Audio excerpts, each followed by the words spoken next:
I apologize for the delay, and I will now call the meeting to order for the purpose of electing a chair and vice chair.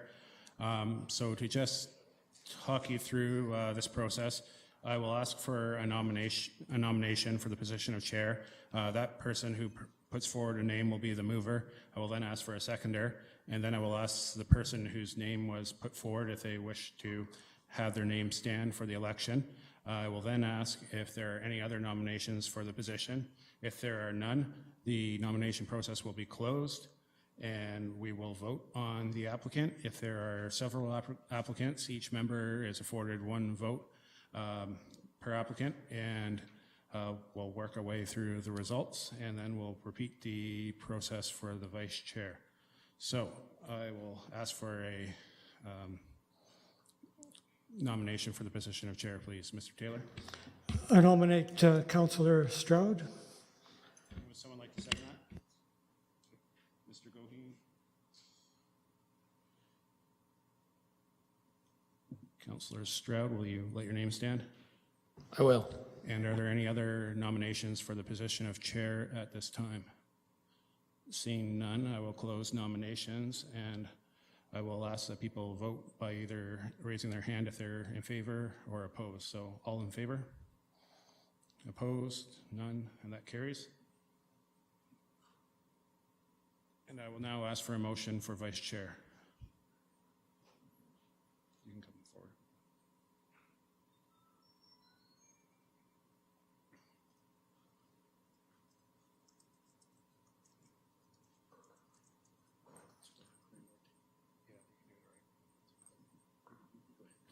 Okay, so may I have a motion for vice chair, please? Mr. Carl? I'll nominate Don Taylor. And is there a seconder? Seeing, all right, Catherine. And Mr. Taylor, do you wish your name to stand? Okay.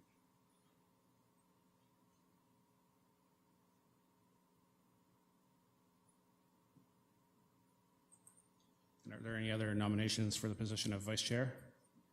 All right, seeing none, I will close nominations. All those in favor that Mr. Taylor be vice chair? Opposed, and that carries, and I'll pass the chair to Councillor Stroud. Thank you, James, and thank you all for your support. Just before we get started, a couple quick things. First of all, we should decide on how we're going to address each other. And so we've already done introductions. Everyone has a first and last name. The last committee addressed each other by first name.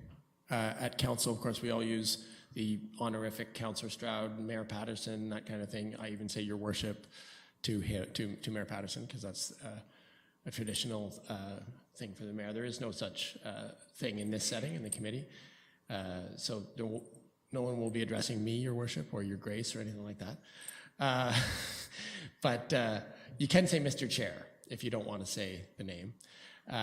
So I guess we'll just have, I'll take anyone who want to make any suggestion of how we do things. Go ahead, Peter.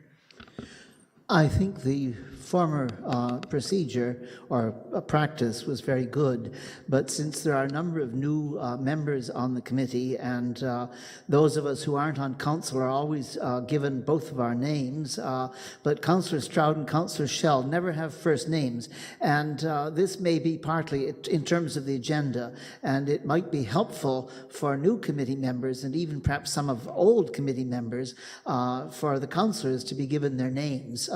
Unless you want to be addressed as Councillor Stroud, while I'm Peter or John or whomever you choose to call me. Well, if you're asking my preference, I don't mind people using my first name. However, it's the same as your first name. So for the sake of clarity, we're going to have two different things. Well, what I'm saying is I think it would be useful for new members in particular if when the agendas come, if councillors' first names were listed and not just Councillor Stroud and Councillor Schell. Oh, you're saying on the agenda papers. On the composition? Yes. Okay. So you're saying not for our comments, but just simply on the agenda? For information, to remind people of your first names, because some of us are brand new. Yes, you're correct. Well, my first name is not Counselor. So I'm Peter and Counselor Liz Shell. But are you suggesting that we use first names in our deliberations for the councillors? Yes. Okay. So I assume we would have a right to refuse, but I don't have any objections, so maybe we'll put it to a vote. All those in favor of using first names only? Okay. Opposed? Okay, so that passes. So then my suggestion comes into force. I hope that you'll be Councillor Peter Stroud on the agenda papers, so that we'll all be able to remember your name and Councillor Shell's name. Yes. Did you get that? Okay. So that James has assured me he will take care of that.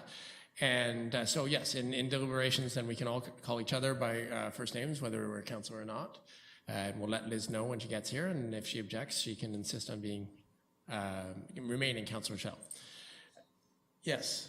Mr. Chair, Peter, could possibly the clerk, maybe we can have our names for the first couple of meetings so we know each other? Little name plates. Okay, so little name cards for everybody until we get to know each other. I think I know everyone's name. So we've got Sherman, Dawn, Jamie, Peter, Kathy, Megan, Paul. Okay, now you're confused. His last name sounds like a first name, so if you don't get confused, I did that the first time. Okay, so there we go. So we'll continue on. The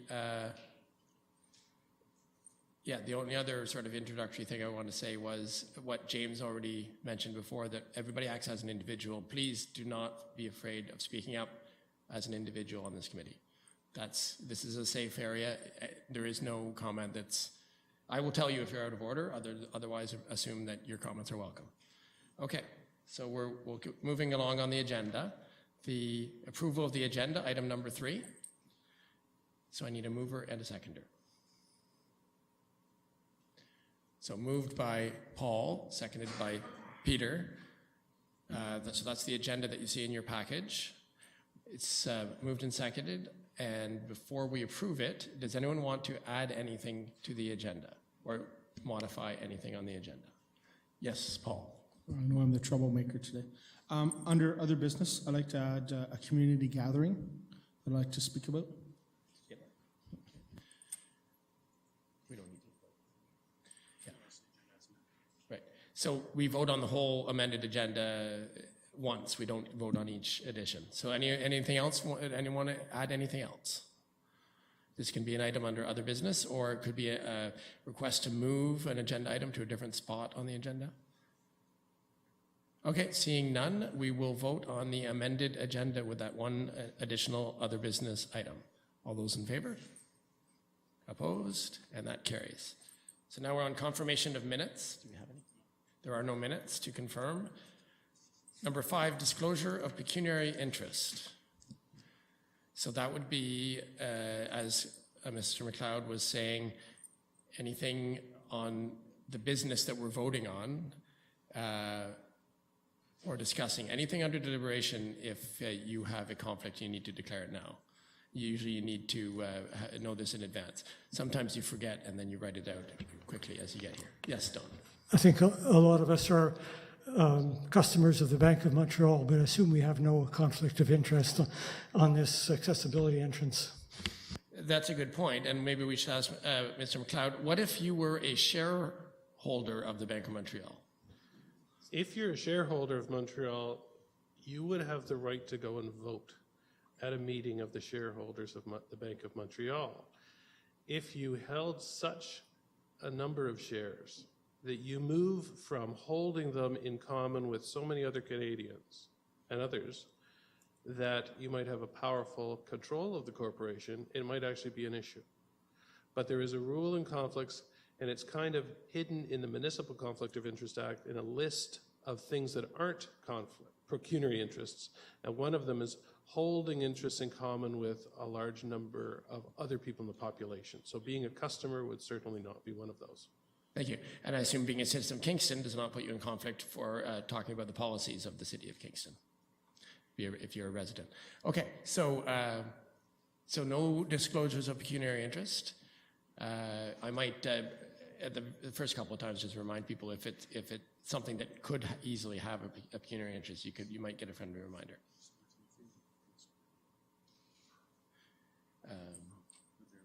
Yep, we're not there yet. We're still presentations, delegations. Yeah. So number 6 is presentations. We would often have one, but we don't today. Delegations, there are none.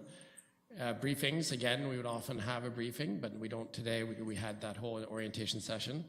And then number 9, business. This is usually the item on the agenda that takes the most time. So you see it's A, B, C, D. Okay, and then D has further, C and D have further divisions, which are Roman numerals. So 9A is cultural heritage, and there is nothing on the agenda for that today, but we often will have it. 9B, same. 9C, heritage assets, the 2 museums, 2 city museums. There's nothing today. D, statutory business. So now we're getting to the items that were in the package that took up the bulk of your package. So you notice whenever you have a report that is referred to in the agenda, it'll say the pages in the schedule where you find, I'm sure you already figured this out by reading the package. And you'll need to flip back and forth if you're using the paper version. So now we're on D, Roman numeral 1, which is an application for a heritage permit under the Ontario Heritage Act. So this is a Heritage Conservation District, which would be Part 5, 297 King Street East, Market Square Heritage Conservation District. Okay, you see the file number there, and the report schedule pages 1 to 21, and someone from staff is here to introduce the report. And it's Amy Didrikson, who is a heritage planner, former heritage planner with the City of Kingston. Thank you, Mr. Chair. The subject application relates to a Part 5 designated property in the Market Square Heritage Conservation District just to the north of City Hall. The request is to approve a barrier-free access ramp and entrance at the King Street East facade.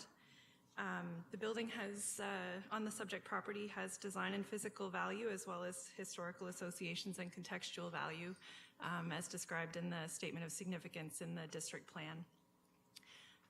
Some key exterior attributes that are listed in the exterior plan or in the Conservation District Plan are the ashlar faced limestone, symmetrically organized facades with 3 centrally placed and oversized openings, the decorative treatment of the stone characterized by ionic stone pilasters framing the large window and door openings, the door lintels, and the entablature and the crest above the front entrance. Staff evaluated the proposal alongside policy in the district plan, which emphasizes the importance of universal accessibility in the Heritage Conservation District and states that alterations to allow for barrier-free access shall be designed in a manner that conserves and is compatible with the heritage attributes of the building. There were a number of comments that came through from interior groups, internal groups such as engineering, and our Municipal Accessibility Advisory Committee also reviewed and provided comments. And there are a number of things that were incorporated into the proposal in front of the committee, or that's described in the report rather, that address those comments.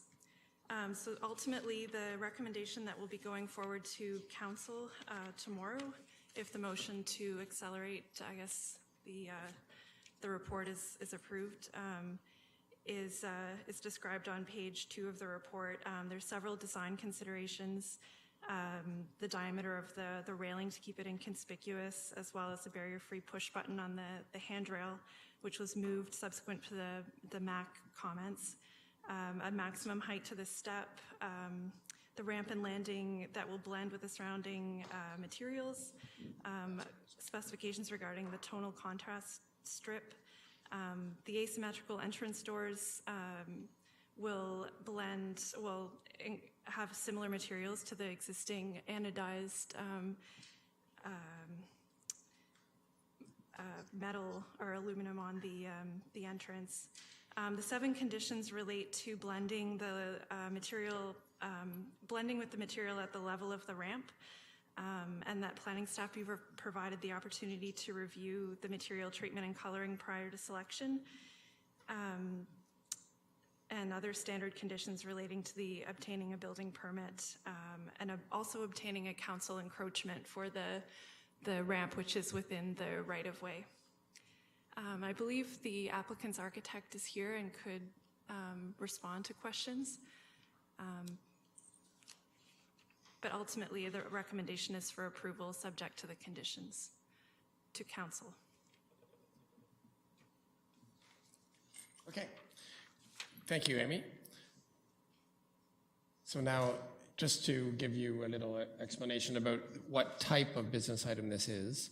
So after the name on your agenda, so going back to your agenda list there under Roman numeral 1, it says the name of the application, which is in bold, and then the report, which says, pages 121, and then it says recommendation. So you'll often see recommendation, and then it says this report is for consultation purposes. The next item actually has a recommendation that we would deliberate. This one is for consultation. So we heard a little bit about this from Mr. McLeod as well. As Amy mentioned in this, in the report, it mentions that the Director of Planning had asked for this consultation. So this is our opportunity to give comment as members of Heritage Kingston on this application. Staff will take these comments under consideration for and forward to council a recommendation to council, right? And council is the one that will deliberate and make the decision on the application. So we'll start with Sherman. Thank you, Peter. I gathered that this has been presented earlier, and there's been a lot of consultation, a lot of discussion about the initial application and then changes proposed. So this has already been to the previous committee and has had quite a bit of response. Yes. So just to clarify that, the staff could answer this, but it came in a different application process came to the committee several years ago, 2010, right? Is that what you're making reference to?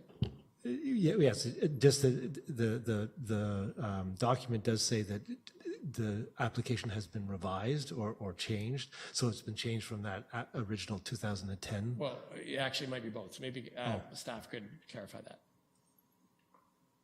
Through you, Mr. Chair, the application from 2010 is substantially different. It didn't propose a ramp at the time. It was, but the ramp proposal came to planning staff in November of 2015, and there was back and forth between engineering and building. They went through the pre-application process, which is also for planning applications, to get a comprehensive range of comments from staff, and there were revisions subsequent to that, but this would be the first time it's presented to the committee in this form.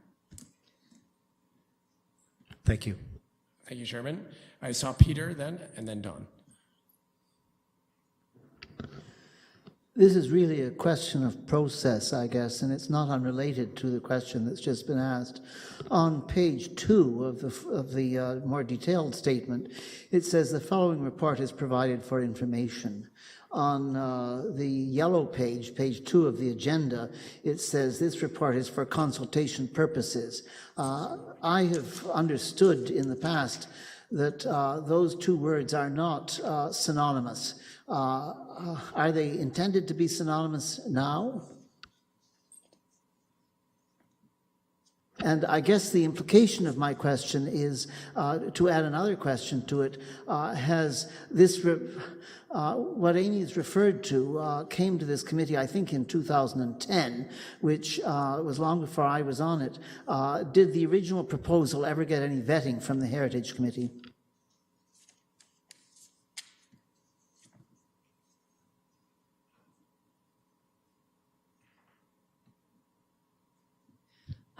Through you, Mr. Chair, the proposal was reviewed by the Heritage Committee at that time and then approved by Council.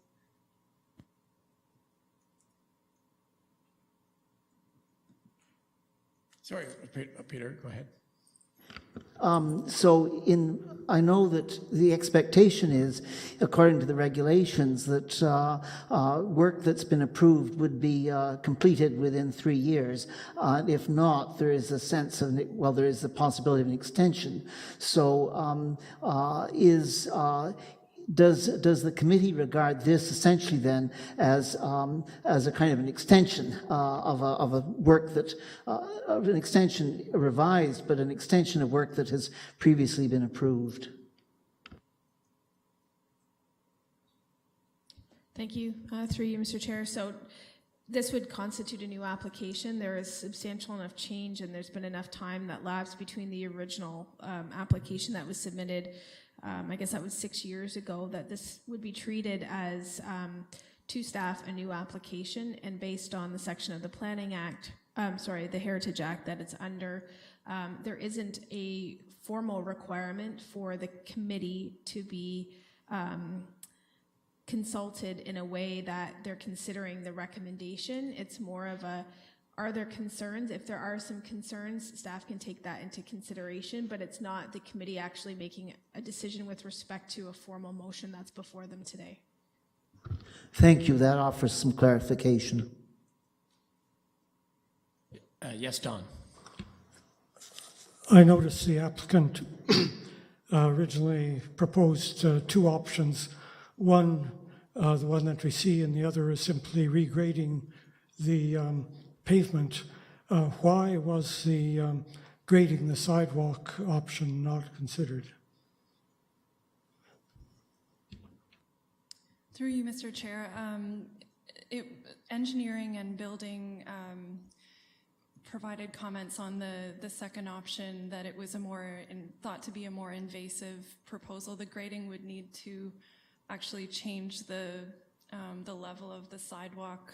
There's conflicts with a utility vault below the entrance. From a building code and engineering perspective, it wasn't ideal.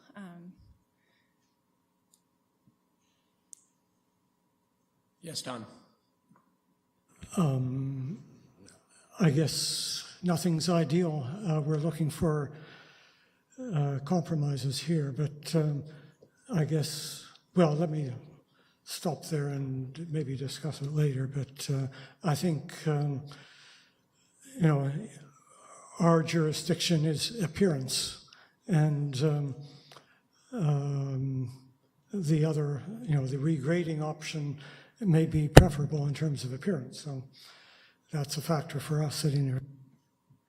Okay, so yeah, you've correctly identified something that would be for deliberations. So thank you for holding your comments there. If there was a recommendation to approve here, we would have deliberations. This one is for consultation. So well, thank you for leaving that there, and everyone will have a chance to speak, and then you'll have a second chance after that.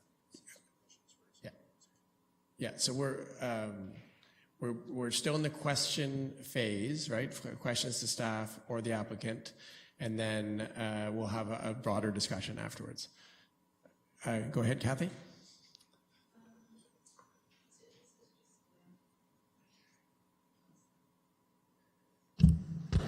Just a question about the use of concrete for it. When one looks at the Market Square area, there's very little concrete there. And I see in this document that there is talk about treating the concrete and so on, but I'm just wondering if there was no other way that one could actually use some kind of surfacing that was more in keeping with the actual building. So it's a question to staff about the materials. Through you, Mr. Chair, the staff did encourage the applicant to include a stone veneer or a granite veneer.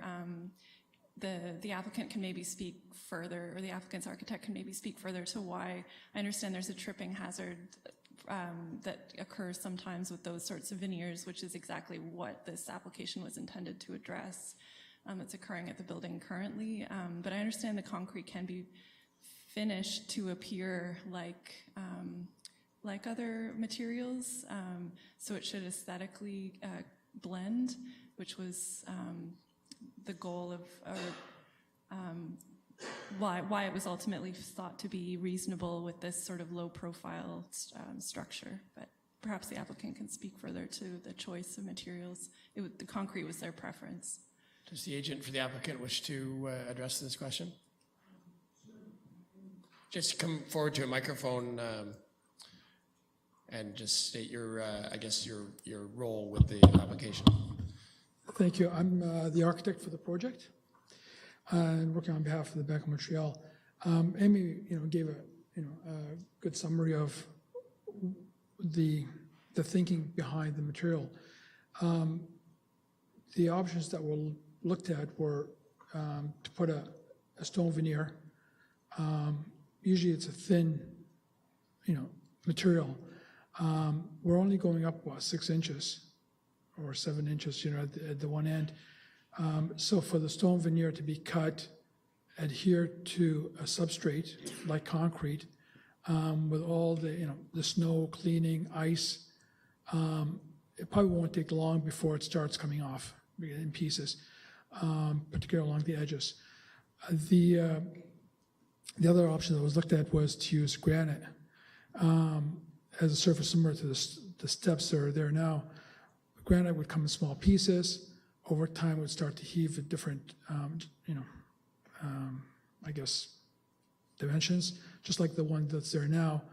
And, trying to cut granite, as a slope, as a round surface, have it supported well enough underground, to avoid tripping hazards, could be an issue.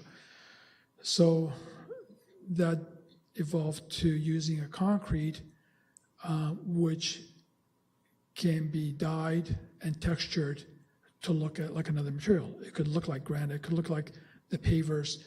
And one of the aspects of blending it in with the existing area was we can choose a color. We can choose one of the pavers as the color, or it could be the gray base of the building that could be chosen as a color, somehow to make it blend in.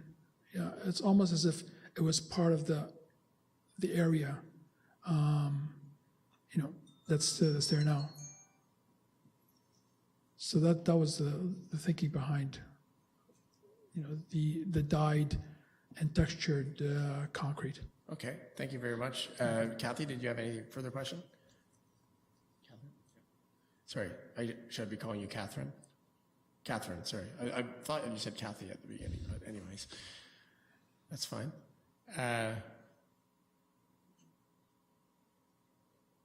Don't have any more questions. Okay, and did I see your hand? Yeah. Just to clarify, this is just consulting. Tomorrow, this will go to City Council for the vote for approval. Is that correct? I saw that in the paper here. That's what it says in the report. Yes, staff intend to bring a report forward for council's consideration on this particular alteration tomorrow evening. The reason for that is we did have this scheduled at a previous meeting of council, and when we carefully looked at it again, realized that in terms of process, the way that this was being handled was a departure in process from what the previous committee was doing, and like Alan was speaking to before, we really wanted to make sure with Heritage Kingston that we were being very precise in terms of what the legislation said we were able to do, and making some of those key process changes that we had to capture in the procedure, the council or the committee procedure for this particular group. So we decided to provide in terms of a transition.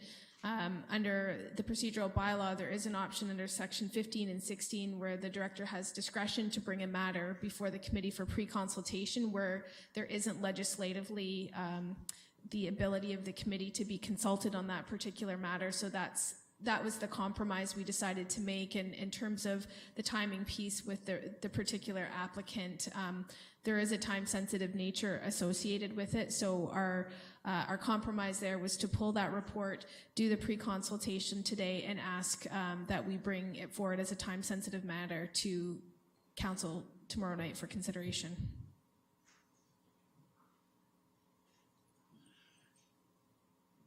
Yeah, so I guess, Don, well, you'll have your second time around, so go ahead. We're still in questions, though. Yes, about the sort of asymmetric doorway. I wonder why, if you needed to change the widths of the doors, you didn't have a wider central door and two side lights, quite narrow side lights on each side, which would retain the symmetry element that is mentioned in the heritage attributes. So I guess that would be a question for the architect. The rationale for the proposed doors, so you'll notice that there are vertical mullions. There's it's a three-part central entrance area with the glazing. And to do symmetrical doors would have meant the lower mullions adjacent to the doors would be offset from the vertical ones above it. If you notice that there's a vertical mullion between the doors and the side lights that extends all the way up. So if we were to make the doors symmetrical, say 38 inches apiece, that would make the side light on both sides narrower than the window panes above the doors. So the mullion would come down from the top to the door head, and then the mullions next to the doors would be offset below the door head. Did you understand that, Don? Yeah, that wasn't my vision, so to speak. I was intending that you leave those mullions, vertical mullions, as they are, and simply, what you see there, replace the wider door, move the wider door to the center, centralize it, and have two narrow side lights on each side of that. Okay. Okay, that's, I was thinking of two equal doors in the middle. Those two central, the side pieces would end up being about 11 inches apiece. Subtract the mullions, that's 3.5 inches, so you're down to about 7.5, 8 inches of gloss each. I can understand the symmetry of it, and it is a symmetrical entranceway, but that's what we'll be left with the glazing. But that's that's an option, certainly. Okay, that's done. Anyone else on the second round of questions? Yes, Sherman. I guess this is maybe a bit procedural as well, that because there is wording that suggests, hang on, about color, tonal strip landing, that there's wording that suggests that color and maybe a tone or whatever can be selected. Am I right in reading that? Like it's sidewalk pavers and building material tonal strip. This is design considerations 1.5. Roman numeral 5 under consideration 1. Yes, tonal strip. Near the top of page 2. That will be provided at the top of the ramp and along the step. And then below that, 7 conditions that the ramp and landing, number 1, 7th condition, the ramp and landing material blend with the limestone, etc. And the planning staff be provided the opportunity to review. So planning staff being the heritage planning staff has a chance then to put in a recommendation that is to color or toning of this material, that we're not actually deciding on a specific material here, that is being recommended, that advice will be given at the time prior to selection, as it says. for both number 1 and 2, we're looking at potential discussion about final color or texture of material used by staff, it appears. Is that correct?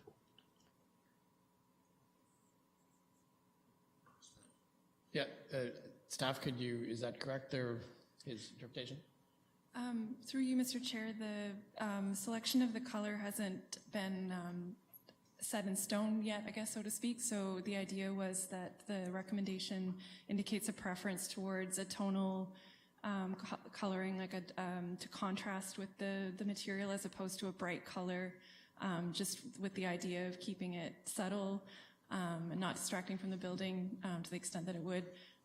So that would be reviewed at the building permit review stage that is provided for in the condition that staff have the chance to review final drawings. So that level of detail would be looked for at the building permit stage. Okay. Okay, seeing no further hands, it's an opportunity for members of the public to ask a question or comment on the application. Seeing none, we would then normally go to the recommendation, but there is no recommendation. So now, I guess just any general discussion. So what do you want staff, how would you like to inform staff in preparing the report for tomorrow's council meeting? Would you like to say anything that staff may or may not include? And if you want it to be included, state the reasons and the reason for its inclusion. Go ahead if you have it. Don, did you? Yeah, go ahead, Don. As I suggested, it seems to me that this committee, which has the sort of mandate to consider the appearance and the sort of changes to the heritage attributes of the building, would be much in favor of not having a ramp, not having a barrier, and simply regrading the sidewalk. I agree that that's not without its issues and problems, but in my, as far as I can tell, I think it's a much more robust solution when you think of sidewalk plows and sidewalks and people and so on jostling along there, bumping into that railing. I don't think that's going to be very satisfactory from an engineering or maintenance point of view, whereas simply raising the grade, it doesn't look wonderful. It's a bit of a hump where there really shouldn't be a hump, but I think that's a much less obtrusive way of dealing with the accessibility problem, and is also, I think, much friendlier to all customers, people who have sort of walkers or canes or something, but or just are slow, a little bit shaky on their feet, not having to negotiate a sudden curb or go around a railing or something like that. So in my point of view, the other option, which is not really described, is much preferable.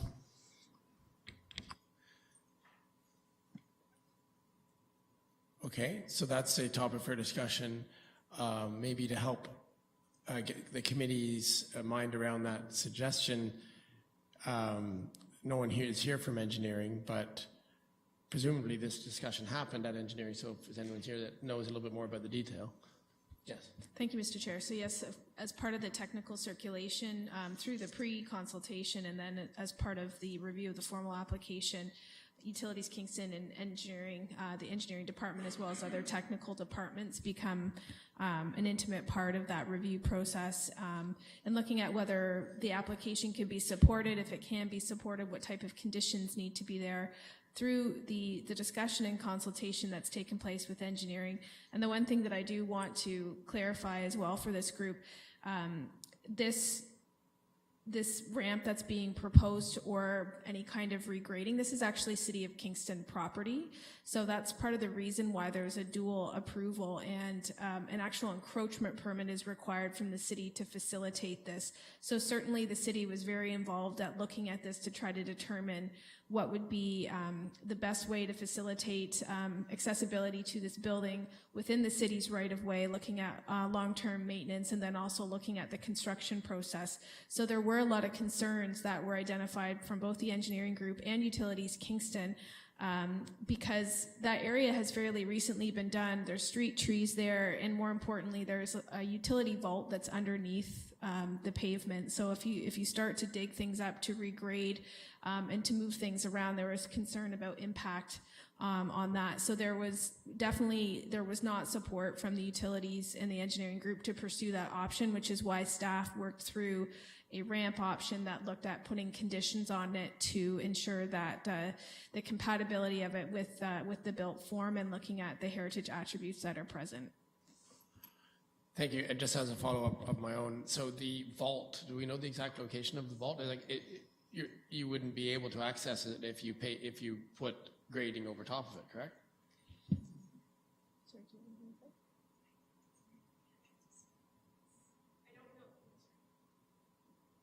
Sorry, and through you, Mr. Chair, I don't know the exact location. As far as we're aware from the conversations with engineering, it's pretty much right underneath the entrance. So if there was work, if something needed to be accessed, then you're looking at, in terms of being able to regrade there, that was part of the concern, is that it's directly in the area where the accessibility needs to be addressed with respect to the entrance. So I guess the conclusion from a utilities standpoint is that there is a serious encroachment on the city assets with anything on this spot because of where the utilities vault is. And so those concerns are quite important. Yes, certainly. Like I said, it wasn't an option that either utilities or engineering were prepared to pursue further discussion on as an option. It was just a no, we're not prepared to support that. This is an option we're prepared to support given all the considerations. They felt that this was the best, and given that it's an encroachment in the city right of way. So my understanding of that, Don, is that the regrading option is a bigger encroachment in size than this current option, and more problematic for utilities, and they've just said no. Any other comments? Catherine. I'm just going back to Don's point about the door and the change to an asymmetrical configuration, and I agree with Don that this building is totally symmetrical and very dominant, and the one aspect of it that will not be symmetrical, as well as, of course, the ramp, is the doorway, which is really quite pronounced. And I don't know whether it's actually necessary to have, say, side lights on it as opposed to maybe solid against a wider door, so that the door is actually centered within that column.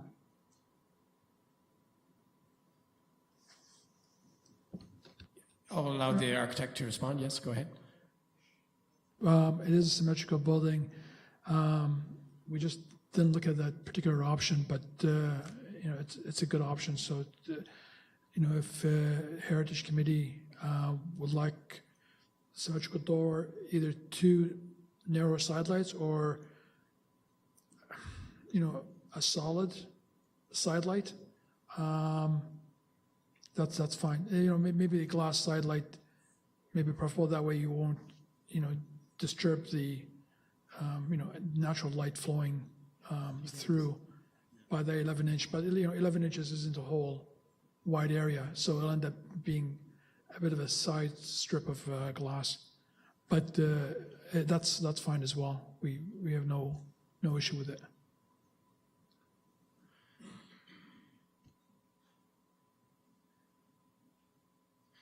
Just for clarity, I can't remember from walking by there today, but is the door that's in this picture the door that's there now?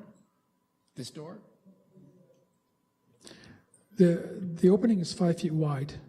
There are two 30-inch wide doors. For barrier-free, You need a wider door. we need 38 inches, so that's why you end up with 22 inches left over. So how do you treat the 22 inches? That becomes the question. So I think I would like to know if it is the will of the committee that we include something to do, a recommendation to staff about symmetry. So maybe, right. So we're just, how does this work?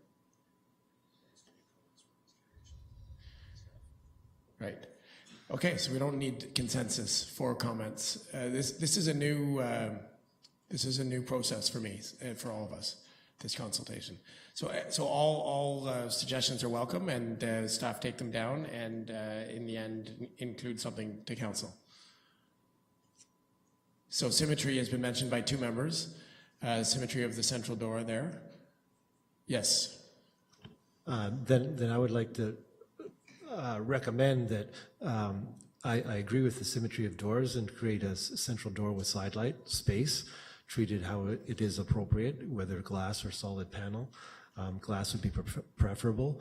I would also recommend that staff consider then the ramp, its material, its selection, and the rail be considered street furniture, and have it not only comply with standards and aesthetic that is proposed by the building, but also as it is appropriate for the street. And I think that I would encourage planning and staff to take the direction that they appear to be going, which is to encourage appropriate treatment of materials to be both acceptable to its surrounding and appropriate for use, non-slip, long-lasting, etc. So I would encourage them to go that way. Go for the symmetry, but appropriate treatment of the materials, that is ramp and railing, as it would apply to street furniture. Thank you. So see the clerk's taking down that comment as regards to function and form, as opposed to strict appearance, things like symmetry. Any other comments?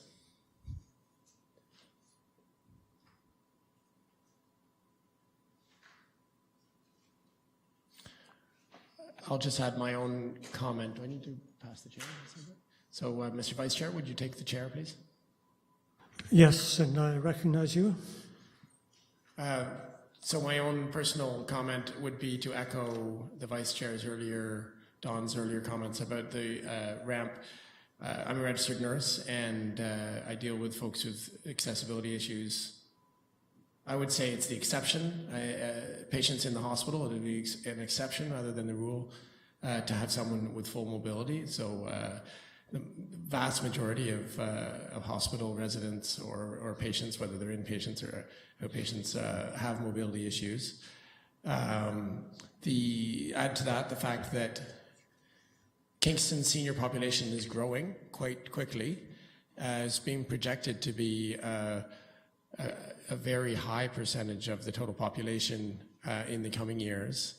And so accessibility is more than just, to me, as a counselor, it's more than just whether it's wheelchair accessible or wheeled vehicle mobility device accessible. Then you've got to think about walkers, you've got to think about canes, you've got to think about folks with actual accessibility issues as defined under OADA, but also just seniors mobility issues, which are not strictly accessibility issues, but it speaks to the larger question of accessibility.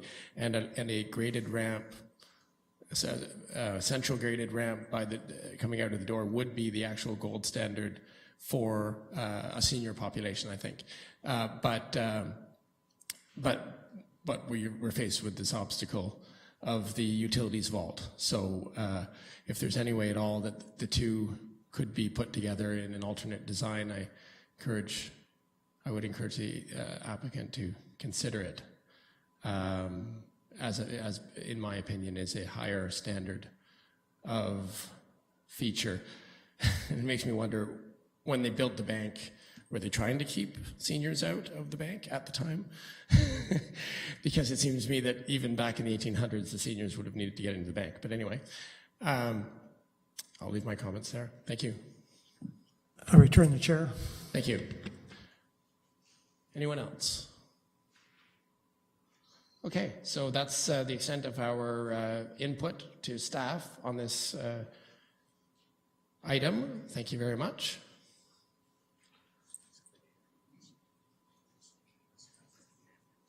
Yes, staff, is there anything, any other heritage aspect that we didn't cover today?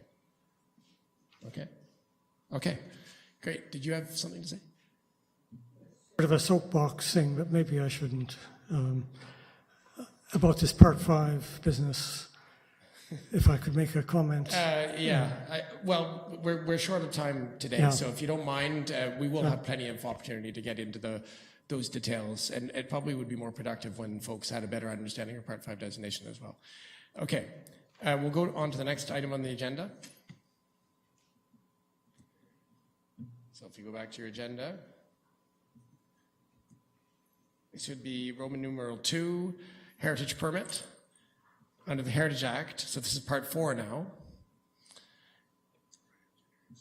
It's 148 Barry Street.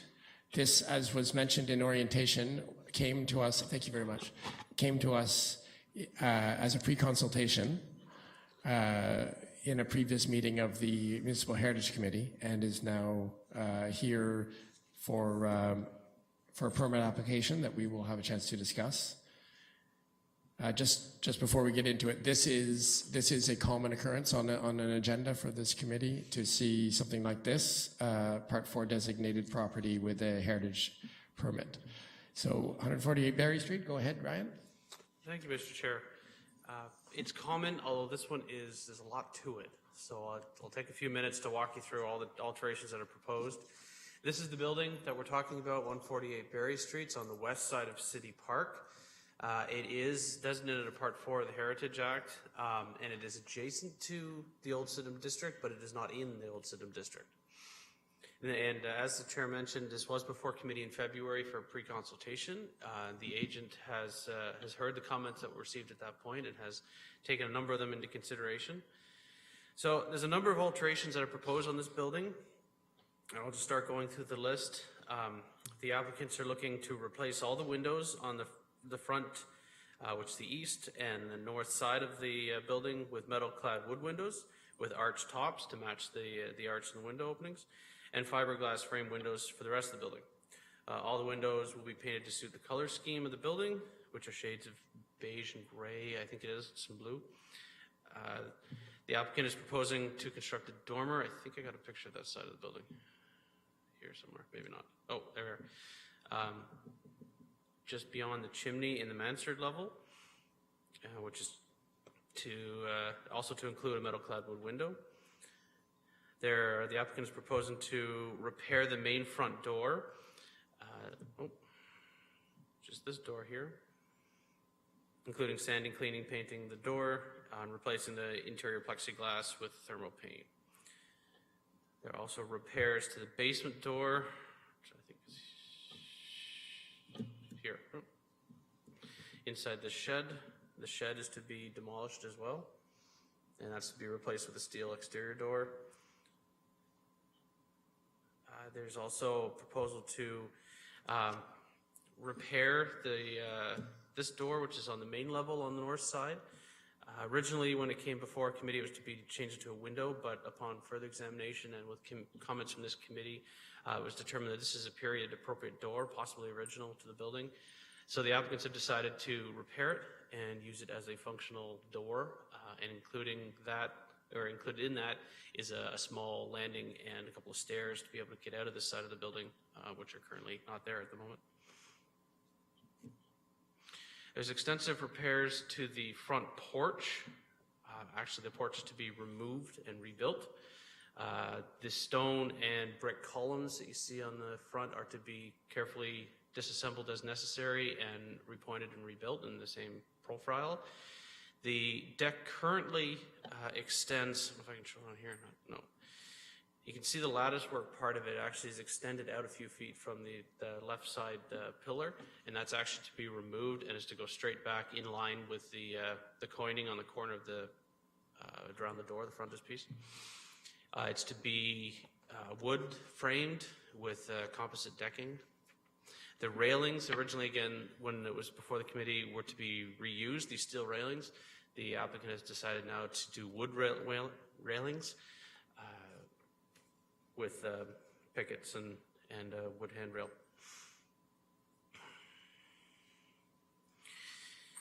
There is repairs and repainting to all of the architectural details on this building, which includes the brackets under the eaves, the cornices, the dentil work and the like, the frieze board, the soffits and fascia, all to be repaired and repainted as necessary. Roofing is to be redone.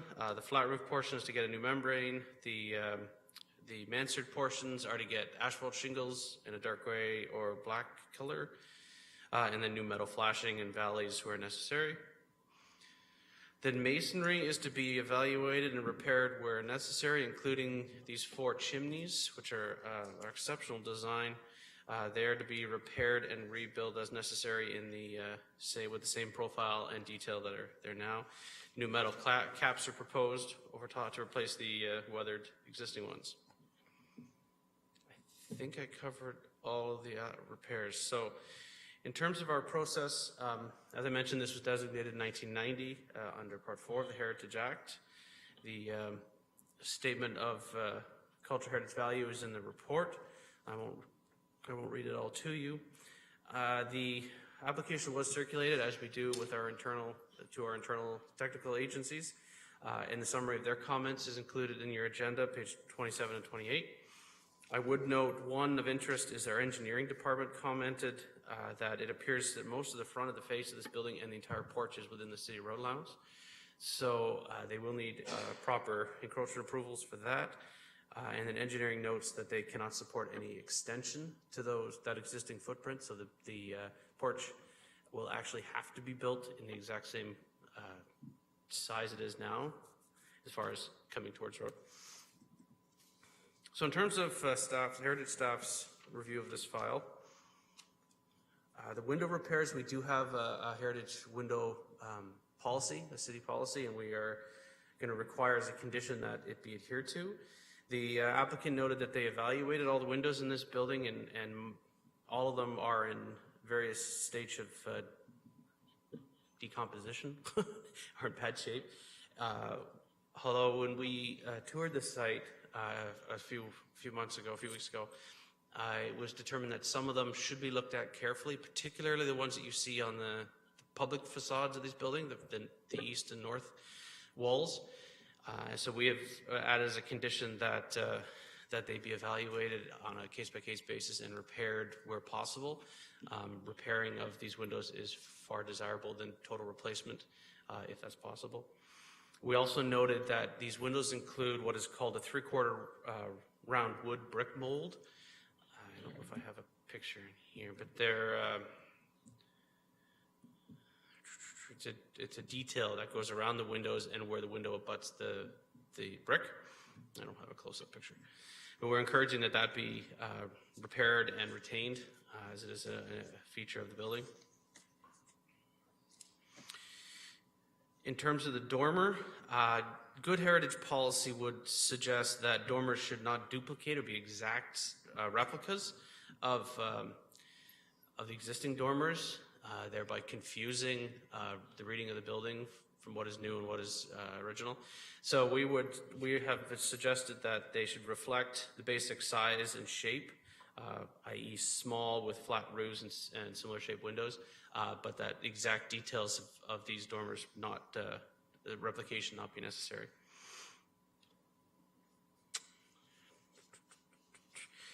We do support the repair of the front door. The front door is a key heritage attribute in this building, and in its retention and repair is certainly encouraged.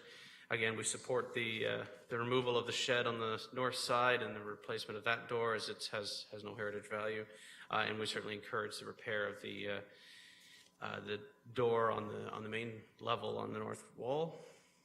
and have no concerns with the small cover, or small awning and porch that are proposed, so long as it sort of matches what's proposed on the front porch just in terms of the handrails and the picket design. Similarly, the chimneys and the wooden details on this building are of high value from a heritage conservation perspective, and we would encourage the appropriate qualified professionals to be involved in their repairs and restoration, as they are key to this building's heritage value. Similarly, the choice of paint color in this building will enhance those features considerably. So, Mr. Chair, saying that, I'm happy to take questions, but we, as staff, recommend approval be recommended for this alteration. Thank you, Ryan. Are there any questions from members of the committee about this application? Yes, Paul. Can either the clerk or some of the staff clarify? Originally, we used to get the original document that showed who was actually applying. There's no names, and I know we did have a discussion at one point in time about one applicant, and we need to know who was applying. Is this going to be the norm now, that we're not going to see who's actually the applicant? This has been the process for quite some time. I believe late last year, there was a decision not to include that portion of the application in the reports.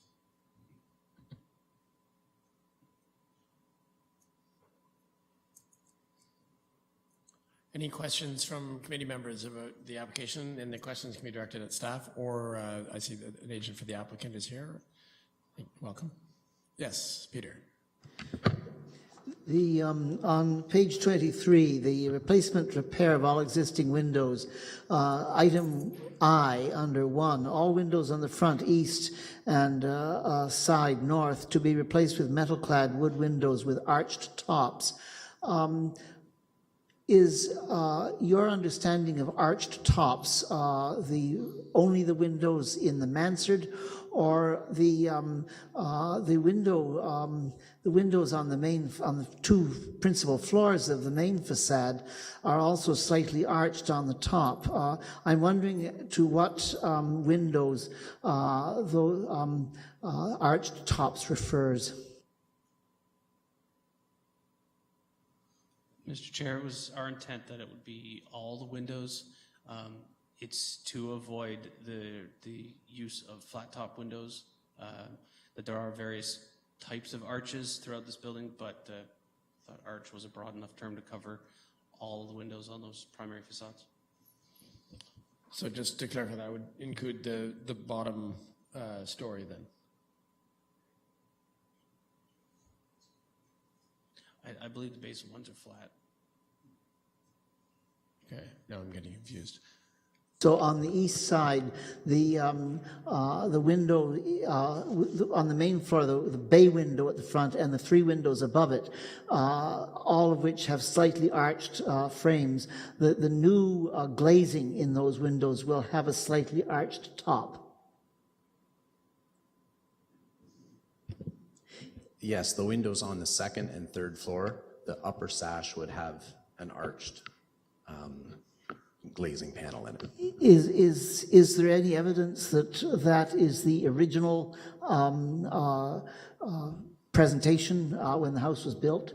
Yes, that's the original condition of the windows. Thank you. That was a question of information. Thank you. Any other questions? Don. When we visited the site, and we certainly appreciated the opportunity to look around, it's a very important building and will be wonderful when it's renovated. We noticed the pillars for the porch, which are in need of repair, but the application actually says dismantling and reconstructing those stone and brick columns, and it seemed to me and perhaps others that might not be necessary. They look to be in reasonable condition and might simply be repairable. And I wondered whether you have any further information about the condition of those pillars, because if you don't have to dismantle them, we can easily change the wording so that they're repaired instead of dismantled. We did review the condition of the masonry, and for the most part, the limestone is repairable and we could repoint it. The upper brick towards the house face has been, parged over in some cases, so we need to replace those bricks. But unfortunately, underneath the porch going into the house is the main services for water and sewer, and they're both to be upgraded. So we may have to dismantle one or both of the columns just to get those services in the house. Okay. So we put it in as a flag. If we're going to have to take them down, we'll rebuild them in kind. Mm-hmm.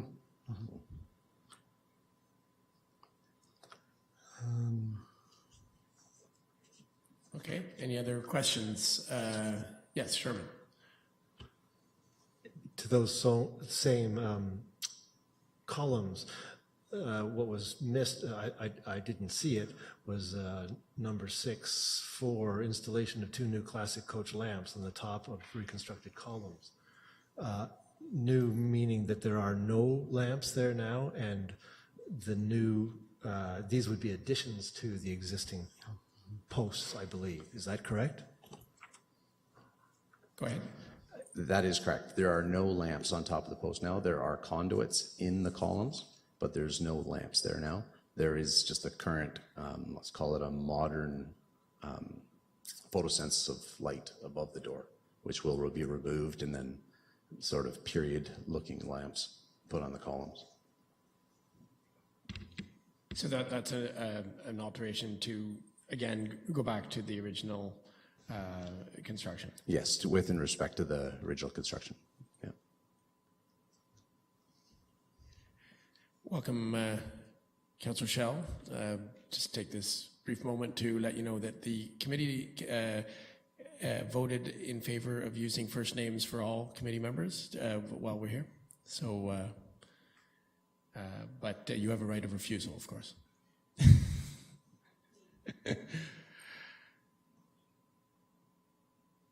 Any other questions about 148 Berry Street? Okay, so we'd go to members of the public on this file. Please come forward to any of these microphones over here and press the little button. State your name and ask your question or make your comment. Helen Finley, I'm at 52 Earl Street, and this is a building that I have noticed for years. In fact, when this green paint went on, I was so astounded I took a picture of it. And one of the reasons it's so important is its proximity to Frontenac County Courthouse.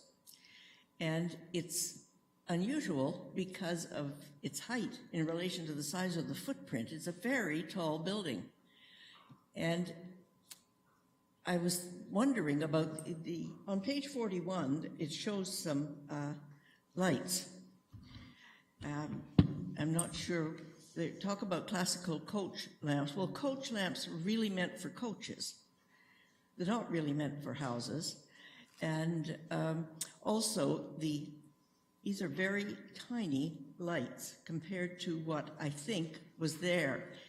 And I don't know if you can visualize it, but I expect what was there was a tall iron construction with the light at the top, which would go in to, which would be properly proportioned to the entranceway.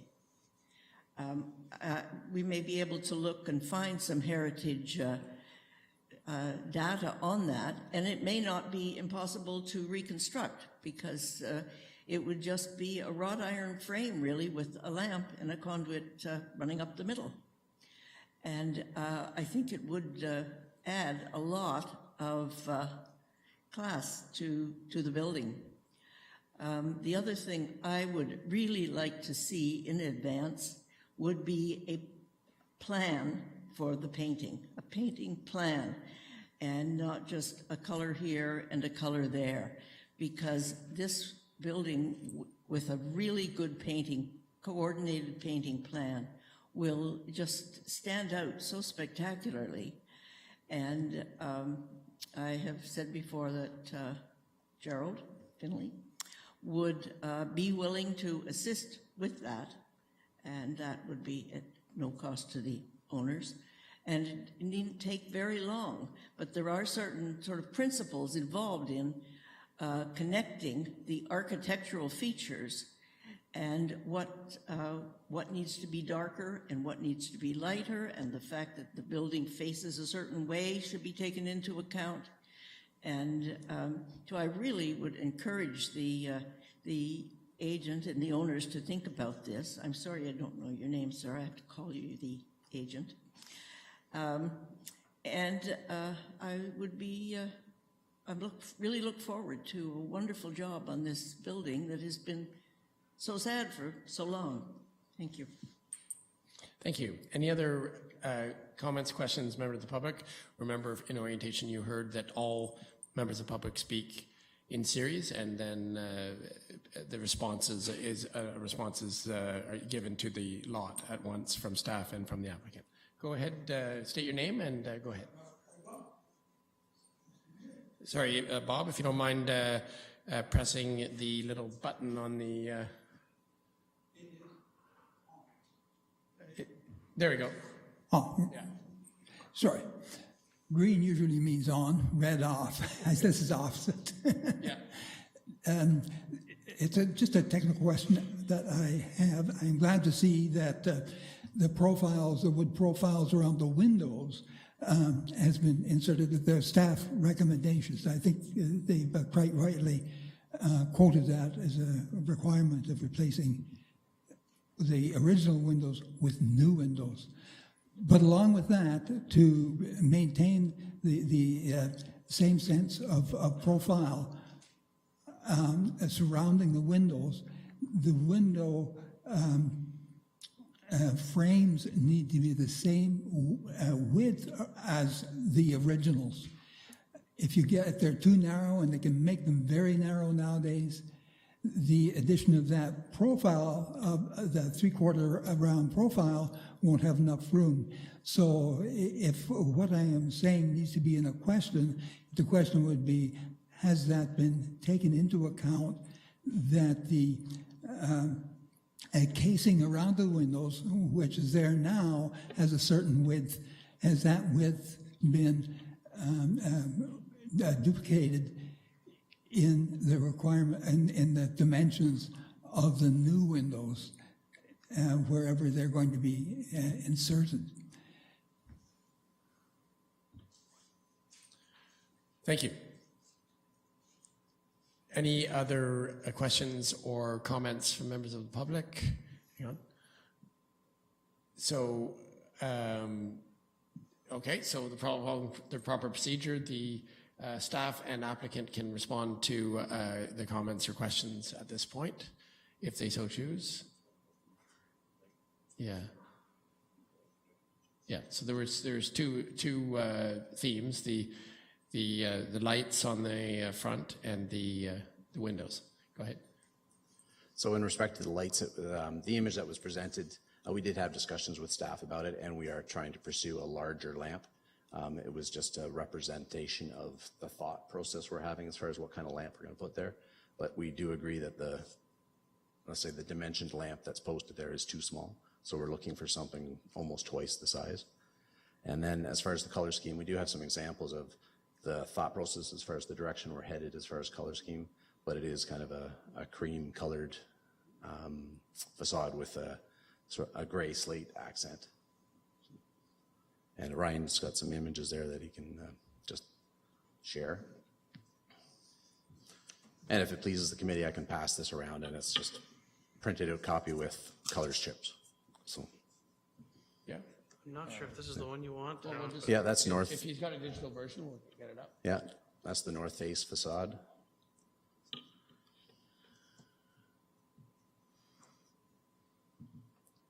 And the east facade.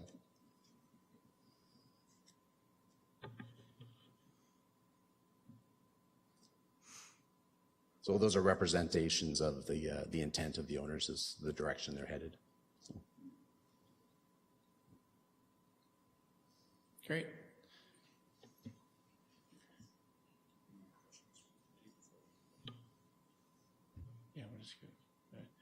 Okay, so at this point in the procedure, we move and second the recommendation to get it on the floor, and then we discuss the recommendation. So I need a mover and a seconder for the recommendation that's in the package. So if you look under where it says in bold recommendation, and then bold that, and then the page and a half after that is the recommendation. Who would like to move it? Moved by Liz, seconded by Dawn.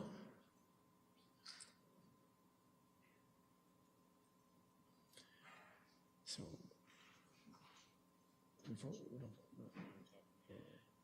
right. So now that it's on the floor, anything is permitted, even further questions. But generally, this is our deliberations, and either supporting the recommendation eventually through a vote, or if members have things to add or subtract, that would be through a form of an amendment. Sometimes someone thinks that we need more time to consider and proposes a deferral, which has its own set of rules, and so on. But comments are of course always welcome at any time, and everybody gets one chance, and then we go around again. There is no limit on deliberations. There's 5-minute limit total per person if you want to speak. Okay, so I saw Catherine first. This is really more in the form of a request. When I got the information for this, of course, the color chips they came on a monitor, so they were totally useless. And then I went to the current Benjamin Moore color chip deck and couldn't find them. So I'm assuming they're from an older deck. So I just am wondering whether we can have a process which means that we actually can feed into responding to questions around color. Because we can't say anything really without seeing what the colors are. Right. So I guess if the applicant did have some color chips here today, but you're right, we wouldn't be able to offer comment on something that we haven't seen. Yeah, we'll keep going. Don? I was going to follow up by saying about the paint that I could propose an amendment asking the applicants to submit color chips and so on to staff and committee. For instance, they could be left in the Heritage Resource Centre so that we can drop in and look and so on, something of that nature. So that's one way of handling it. My main comment refers to the windows, which are, have been discussed, but there's a kind of an unknown question as to how many of them can be repaired and how many need to be replaced. And when we visited a few weeks ago, we were really only able to see one of the sort of important windows from the inside so that we could judge its condition. And its condition, in my opinion, was really very good. And, I'm suggested that it really should be repaired and repainted and so on. But we weren't able to see other windows because we needed access to the apartments and so on. So again, what I would suggest doing is perhaps making an amendment to the recommendation so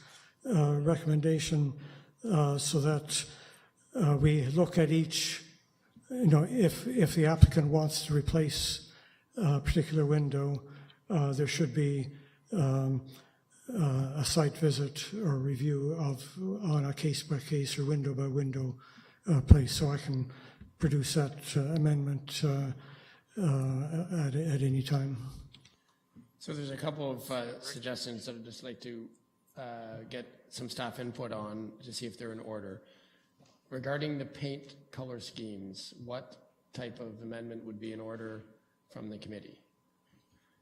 Well, in terms of the current applications for you, Mr. Chair, that's before you. I don't know if we can do anything about that today. Ryan was trying to get, you did have some color choices that you had, but we're not able to. They would be similar to what was circulated, which I understand through the process of duplication or looking at them on a computer screen. It's not terribly helpful. If I could leave that, if you could leave that with me to think about from a process perspective, how we could maybe look at something going forward and how we could facilitate that, just so it's well thought out. I can certainly bring something back to the next meeting on that in particular. As it relates to the comment about the window by window review in terms of repair versus inspection and then replacement, I'll let Ryan comment on that. Thank you. Mr. Chair, I would add condition number 3 speaks to windows specifically, and we have added in a clause, a condition that that each window on the primary facades, the north and east facade, must be reviewed on a case-by-case basis, and if possible, be repaired rather than replaced. And that's in staff's recommendation now. Committee is welcome to, of course, amend that or add to that. But it was our intent that the applicant should take a close look at each window before they get pulled out and repair where possible. Does that help with your thinking over possible amendment there, Don?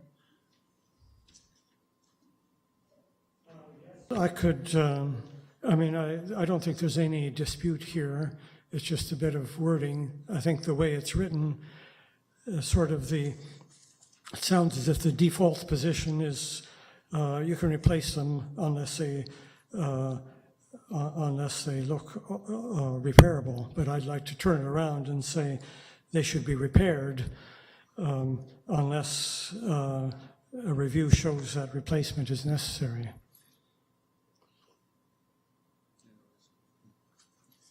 Okay, so I'm just going to read what it says, so everybody in the committee knows what we're talking about. So page 23 and 24, at the bottom of page 23, the third of 11 conditions, right? So now we're into the conditions. So the third condition, I'm just going to read it out. All window and door work shall be completed in accordance with the city's policy on window renovations in heritage buildings. Specifically, each window on the primary, and this is where it goes to the next page, each window on the primary facades, north and east walls, must be reviewed on a case-by-case basis and, if possible, be repaired, rather than replaced. So how would you like to change the wording? Well, I'll move an amendment where we follow condition 3 to the top of the page 24, immediately after north and east walls. Okay, I've got this written down, James. And then after that it says, must be repaired rather than replaced unless a case-by-case review with a further site visit shows that replacement is necessary.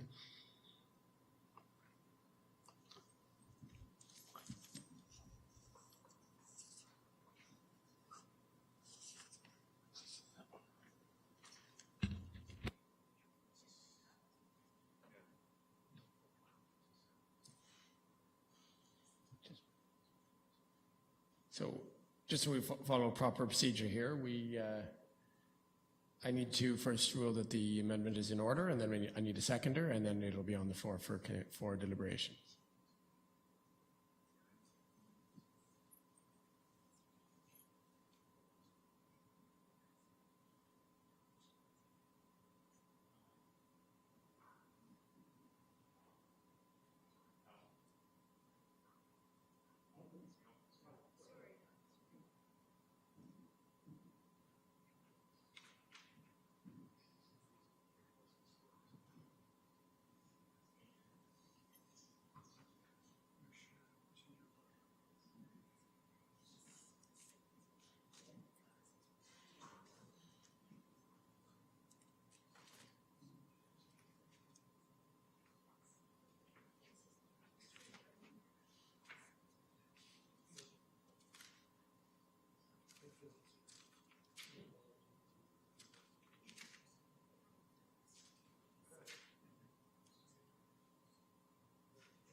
So staff is going to respond to the proposed amendment before I rule on whether it's in order.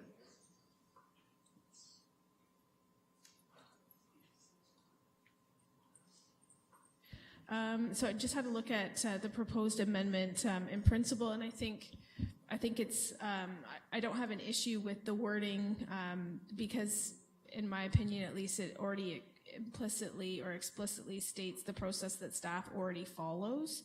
So it talks about a site visit, which staff would normally already undertake, and it's spoken about in the procedural bylaw in section 16 and 17, that's at the discretion of the director and staff. So I'm just trying to clarify, is it the intention that that each site visit that's undertaken to review each individual window, that the members of the Heritage Committee would be present at that site visit? Is that what's intended by that clause, or just to ensure that one actually takes place?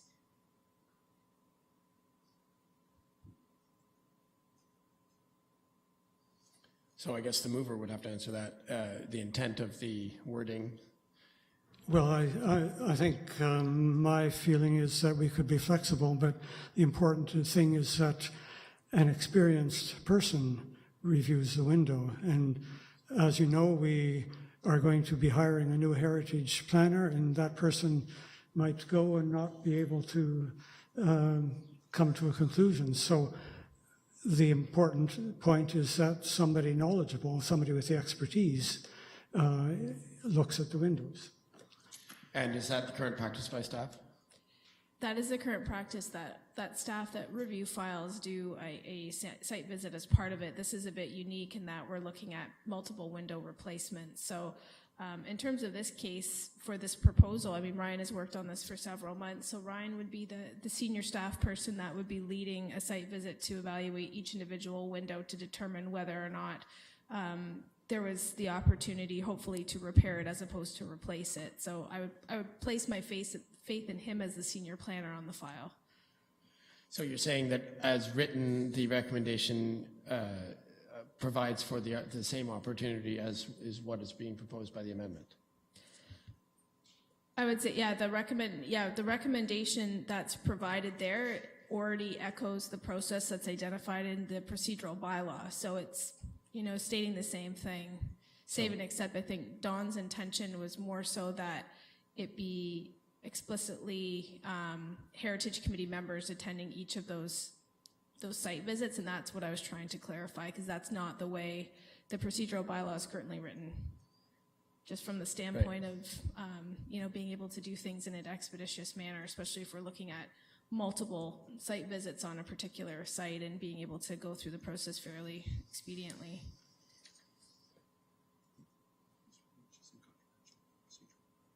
I think that what Section 17 also provides for too is it does allow staff to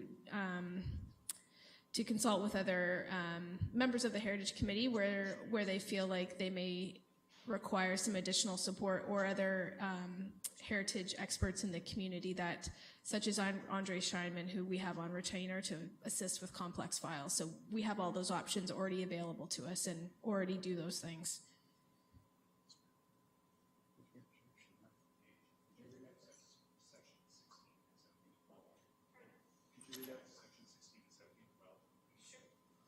So Director Panning is going to read the relevant sections of the procedural bylaw that speak to this issue. Sure. So Section 16 says, in evaluating an application for a permit to allow a designated heritage property, staff of the Planning, Building, and Licensing Services Department may obtain advice from heritage experts with respect to the application, and at the discretion of the director may include a pre-consultation with Heritage Kingston on complex development approvals, which is the process that we went through at the previous meeting, for all applications for alterations to designated properties other than those listed in Section 4, and where the proposed alteration is likely to affect the property's heritage attributes as set out in the designation bylaw. Staff will undertake site visits accompanied, where appropriate, by Heritage Kingston members or heritage experts as per Section 16. Staff will carry out an internal technical circulation to other city departments as appropriate, and will prepare a report by staff summarizing comments, background information, and recommendations for consideration by Heritage Kingston. In these situations, Heritage Kingston shall review the merits of the application and provide a recommendation to council. Council shall retain all decision-making power in relation to that application. Thank you. Okay, so my ruling is that if the intention of this wording, and it's not clear in the wording, and you said you were flexible, but if the intention of the wording of the amendment was a further site visit for Heritage Committee members, that would be out of order because the procedural bylaw, as just read, says that the site visit is carried out by staff. However, what I don't understand is whether, if Ryan was going to do a site visit to determine the repairability of the windows, whether he would invite members of the Heritage Committee for the opportunity to give friendly advice. So that's not, yeah. So I'm being told by the clerk that that wouldn't be in contravention to the bylaw. So it would be up to the discretion of the senior heritage planner who to have at the site visit. So that's the current state of the bylaw. That's the current practice by city staff. So you can't actually insert anything further than that by an amendment without amending the procedural bylaw, which is not in the purview of the Heritage Committee. The point that concerns me, rather than detailed wording and so on, is that, and this is absolutely not the case in this application, but in many applications, builders and owners want to replace the windows. And we can say to them, oh, if they're in good condition, they must be repaired. And they'll say, no, they're in terrible condition, they must be replaced. And who's making the decision?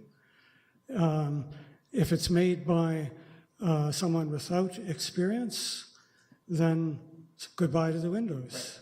Right. Okay, well, point taken. And I guess Ryan is the one charged with this responsibility. So that's the way. That's what staff has said, and that's what is supported by a procedural bylaw. Therefore, the reference to site visit doesn't accomplish anything other than reinforce what's already would be the application of the current recommendation. Did you want to rework your amendment for some other purpose, like changing the wording to make sure that it's clear, or would you like to withdraw your amendment? I still think the wording is useful. I'm not sure if you're saying that it's out of order. The reference to the site visit is out of order because that is already described in the procedural bylaw. Well, it depends what you mean by a site visit. Maybe I shouldn't have used those words, but the original condition made a point about, where can I go? If possible, be repaired. Somebody's got to decide if it's possible to repair them. Who is it and how is it going to be done? It can't be done without a site visit. We haven't seen most of those windows. Somebody has got to go look at those windows. Yeah.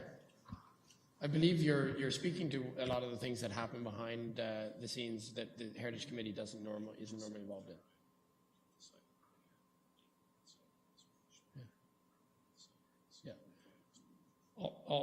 Also in the procedural bylaw is the prohibition of questioning the competence of staff. So you can't do that either under their committee rules.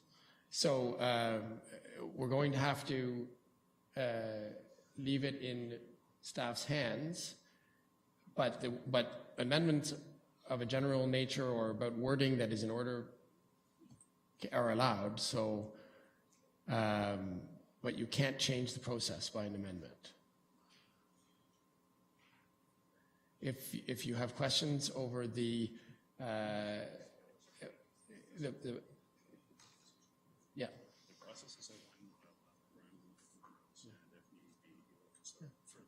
Right. So just to repeat what I've already said, the procedural bylaw describes the process. Staff would be the one reviewing. It doesn't say that explicitly in that recommendation, but it is meant They're reviewed on a case-by-case basis by staff, okay? The staff member that's doing the reviewing has the prerogative to invite comment from any heritage expert. That's also in the procedural bylaw.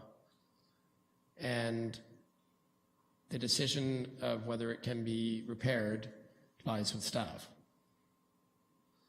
That's the way it is in the bylaw, and that's what this condition is referencing.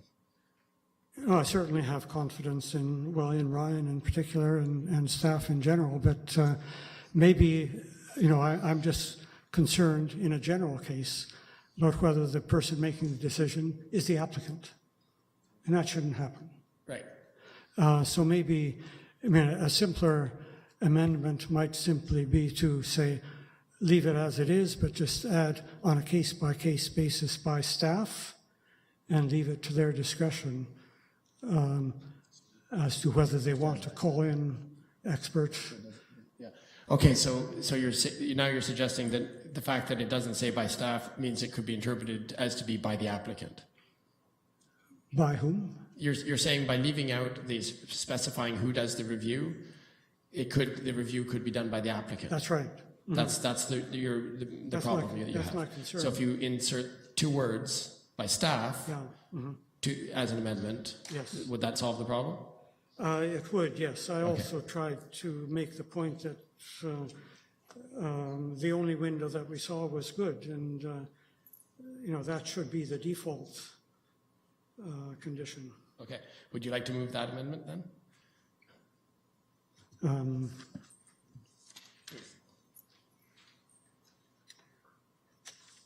Well, how about, sorry, I found it here. How about going back to my amendment saying, unless a case-by-case review by staff shows that replacement is necessary? Because then that changes around the priority. Sorry, just the city clerk is just telling me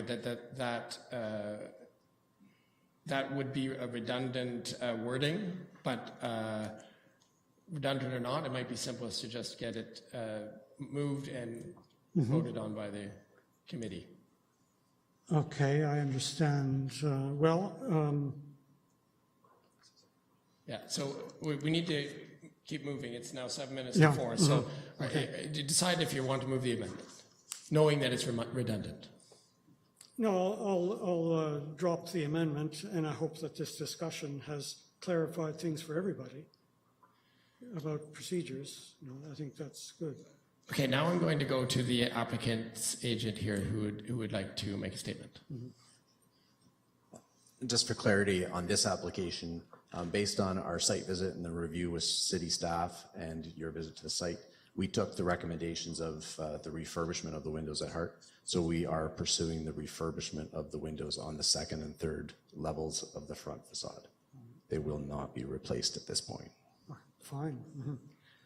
So that was contrary to our regular procedure. We don't usually go back to the applicant at this point in the deliberations, but if that helps with, essentially to the rest of the committee, this is something that could come up again with windows.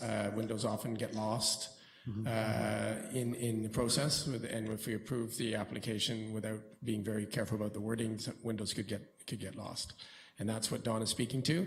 But in this particular case, staff has given us the assurance that there will be a review on a case-by-case basis of the windows. The applicant has responded that and has already been working with staff. So in this particular case, the amendment was out of order, and we'll move on to I guess, back to regular deliberations. Anyone else on the application, on the recommendation? Yes, Don. I hope this will be shorter, but I think we need some clarity on the paint colors. I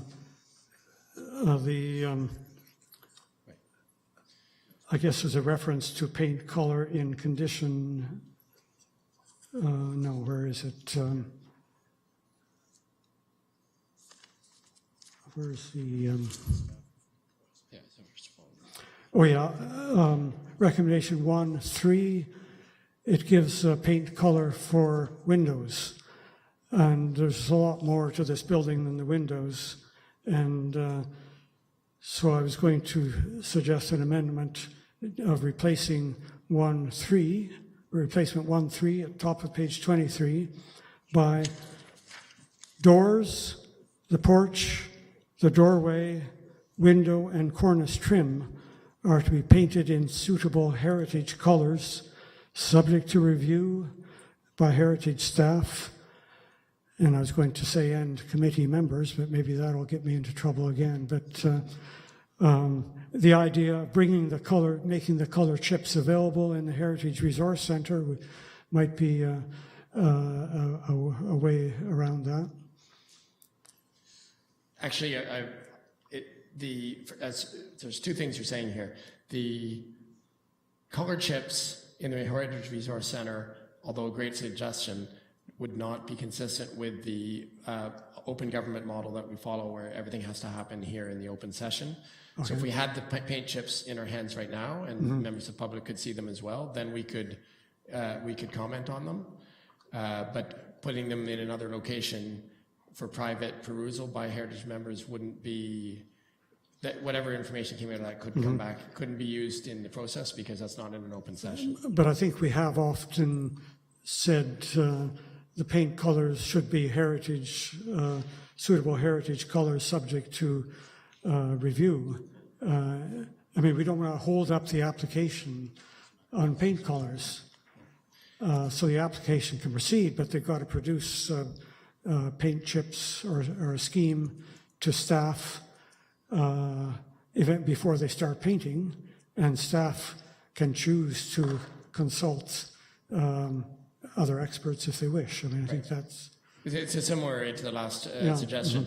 Maybe I could ask the Director of Planning or staff. Yeah, they're just talking about it right now. Just to give the committee some context, sorry, Sherman, just one sec.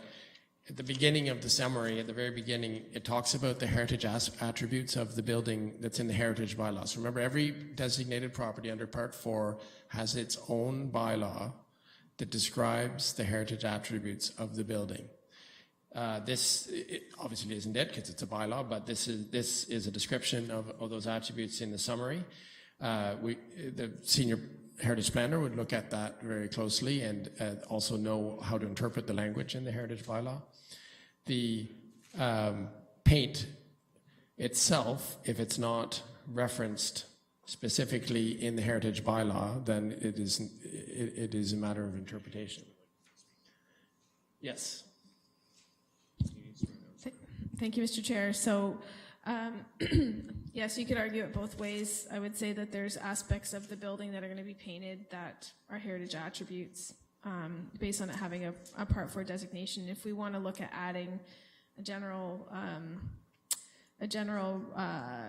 wording to the recommendation that looks at staff reviewing the painting planning and with the applicant, I think that would be fine. So, Dawn, if you had such an amendment, it would be in order. Currently, as you said, the wording is all windows are to be painted to suit the color scheme of the building. Now Sherman would like to speak. Thank you. Number 7 further down says repairs and replication where necessary and repainting of all wooden architectural features, including etc. So if maybe we add there heritage colors or something, that is making reference to the other wooden features. We don't have to add anything to the statement about windows.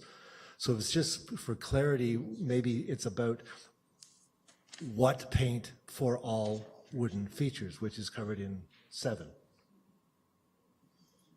Yeah, so just to remind everyone, this entire section of 9 points is the description of the work that is being proposed. So some of the work would be repairs to the wooden features and the eventual repainting of the wooden features. So if we wanted to add language, either in number 1 or number 7, to clarify what this committee would like to see respected in that process, then that's what we're looking for. If I could ask Mr. another Chair, question. may I just jump in? I was just thinking in terms of clarity, because there are elements that a painting that are referred to throughout all of the different recommendations. If we wanted to add an additional condition to the end, so it's very clear it's its own distinct one that indicates that a condition of the heritage approval is that the applicant submit a full painting plan for the property, and then that would cover everything off comprehensively, and it would be a condition of the approval, so nothing could go forward until we actually have that and staff have an opportunity to review it. That would be the way to make sure it happens. We can't tie it to the actual building permit that they would require for different elements of it, so it would be the way to do it. Okay. So the clerk has an amendment which staff has recommended, already typed out. Would you like to read it out, James? A possible amendment could be to include condition 10, which would read that the applicant submit a full painting plan for the property to be reviewed by staff. So I'm seeing a nod from the Director of Planning. Would anyone like to move that amendment? Okay, moved by Liz, seconded by Paul. So it's that the applicant... It's condition 12, right? Condition 10. Condition 10, alteration number 10, right? Before the conditions, or is it condition 12? Or is it condition 12? Is it a condition or an alteration? It's a condition. Yeah. So it's condition number 12 at the very end of the recommendation. So this is an addition at the very end of the recommendation. Okay. So you've got your 11 conditions and a new condition number 12, and it reads. Go ahead. That the applicant submit a full painting plan for the property to be reviewed by staff. Okay, so it's been moved and seconded. Any comment? Could that be extended to ask to remove the shades of brown beige in recommendation 1? That would be a separate amendment, so that's out of order at this point. Mm-hmm. So on the amendment, any further comment or deliberation on the amendment? Just to remind committee members, rules of procedure, you can only speak to this exact wording at this point. So seeing none, I'll call the question on the amendment as read. All those in favor? Opposed? Carried unanimously. Thank you. So that is new condition number 12. Now, Don, if you want to change any of the other wording of the existing recommendation, now would be a time for a different amendment. Yes, just to be consistent, then recommendation 1, 3, we should remove the bracketed part, shades of brown beige for the window colors. Okay. So even though it's very likely that they could find suitable shades of brown or beige, you would like to remove it by amendment so there's not tying the hands, I guess. Do we have a seconder? Just seconded by Peter. So this is a simple amendment to remove 2 words. Do you want it written out? It's a straight delete. So the clerk is saying that he's fine with it. He's got it written down already. Okay. Any moved by Peter, seconded by Sherman? Is that why? Did you? No, that wasn't your hand. Sorry. Moved by Don, seconded by Peter, and Sherman would like to speak. Would you? No. Okay. Anyone else? Delete shades of brown beige. Okay, so on the amendment to delete the words shades of brown/beige from the recommendation, all those in favor? Opposed? Carried. Thank you. Right, so we now have an amended recommendation with 9 proposed alterations and 12 conditions. We've heard what staff would still have to do on this. Is there any other commentary or possible amendments? Seeing none, we will vote on the recommendation as a whole, as amended. It's already been moved and seconded at the very beginning, remember? So we're going to the vote now. All those in favor? Opposed? Carried unanimously. Thank you. And good luck with your work, and thank you for being so patient with the process.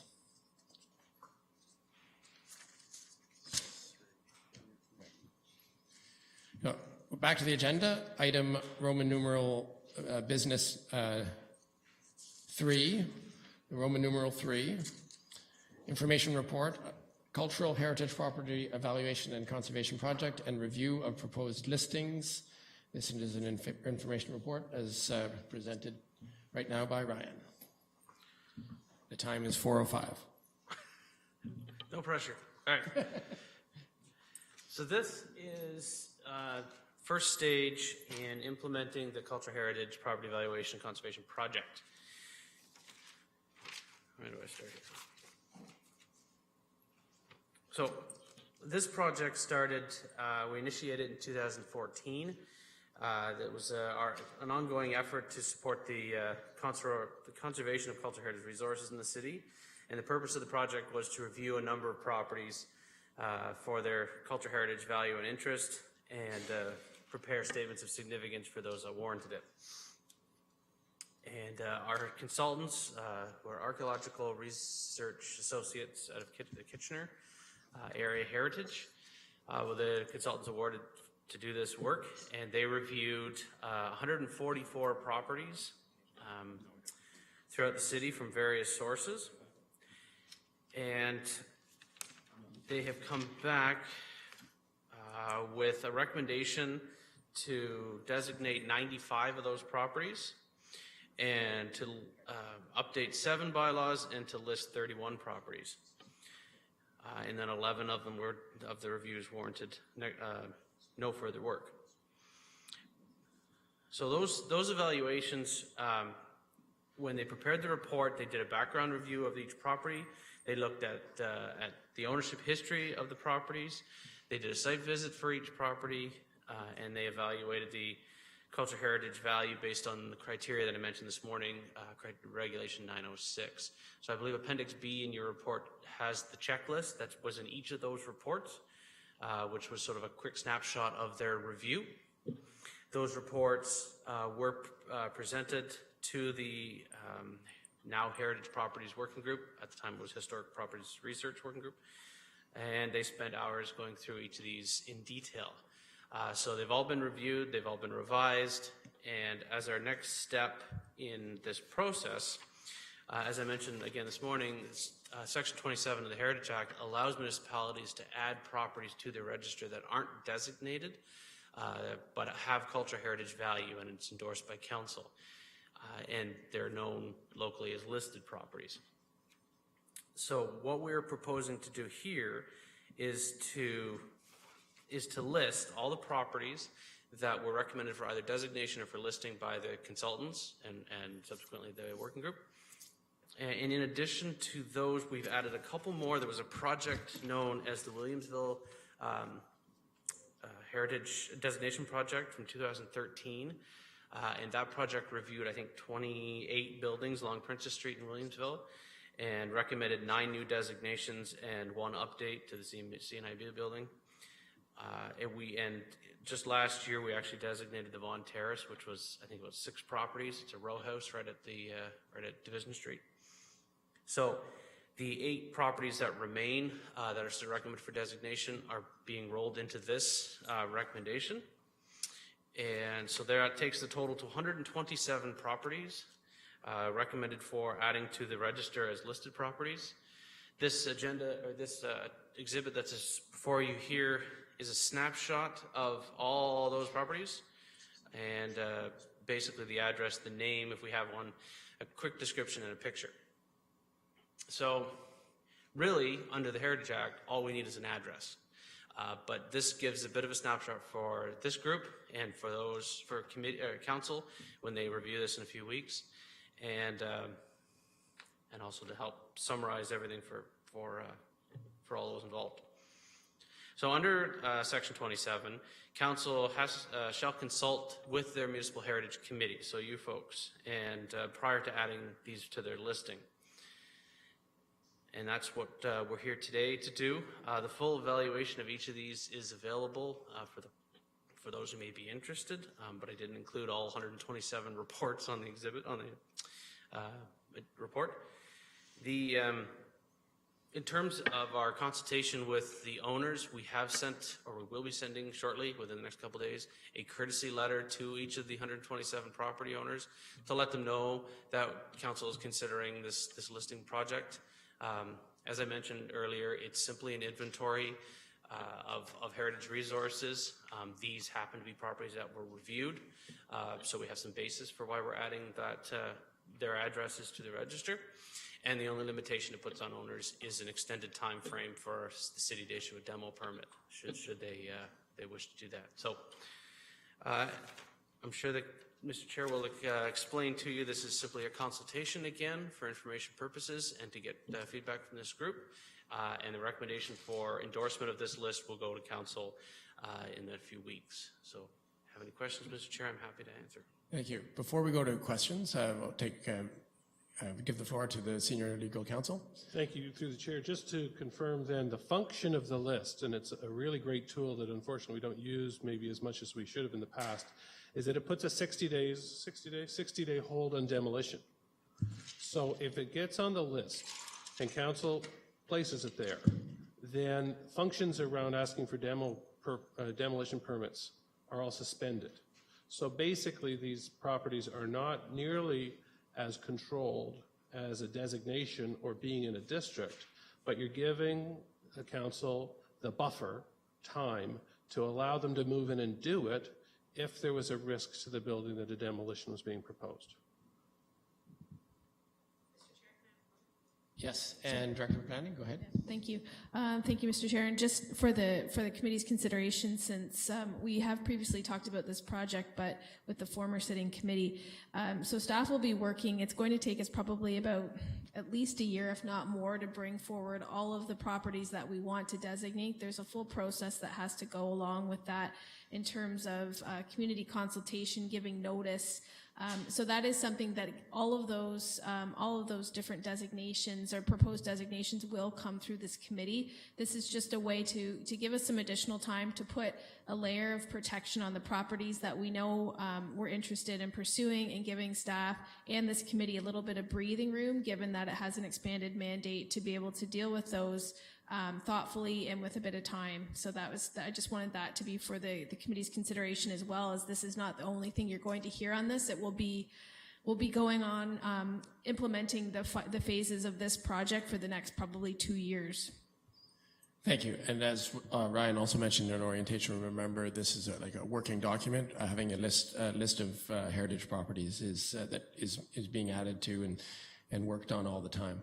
So this is essentially an update.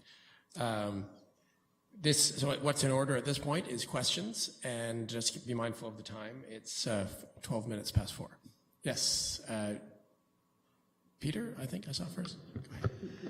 Thank you. One of the items in Exhibit A on page 86 is item number 121, 167 Wellington Street, which when this was survey was conducted was probably a building. It's a facade at the moment, as we all know, under a process of reconstruction. My question is, does the change which has happened to that physical building have any impact on the listing process? In short, Mr. Chair, no. This property has, the neighboring properties have gone through extensive pre-consultation and review and approval through council for the alterations. The property at 167 Wellington is flanked by protected properties, and it's now being rolled into the same development. So it was reviewed and considered as part of that extensive process a couple years ago. And it's well underway.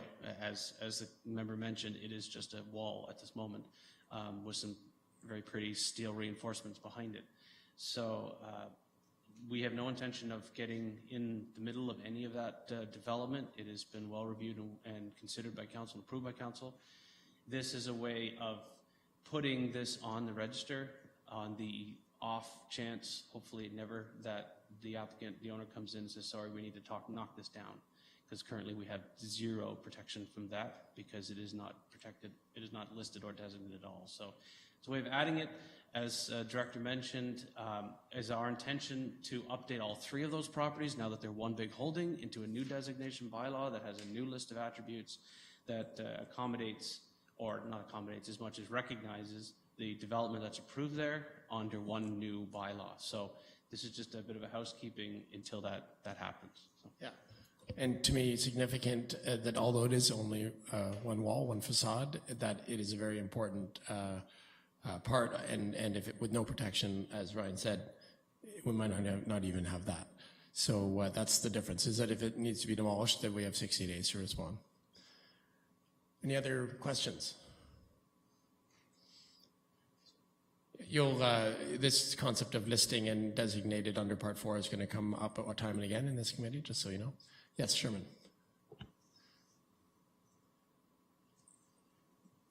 What do you want us to say?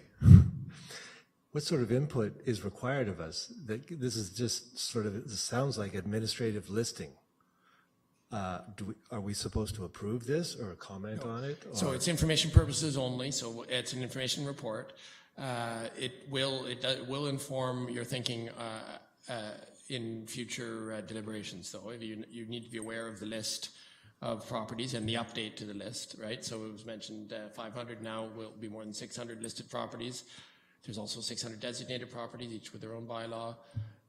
There's the, like we heard in orientation, it all sort of fits together. So really, we're going to be getting information reports and briefings and information fed to us in a logical way so that basically we can do our job as a committee so that our decisions are made in a context that makes sense, right?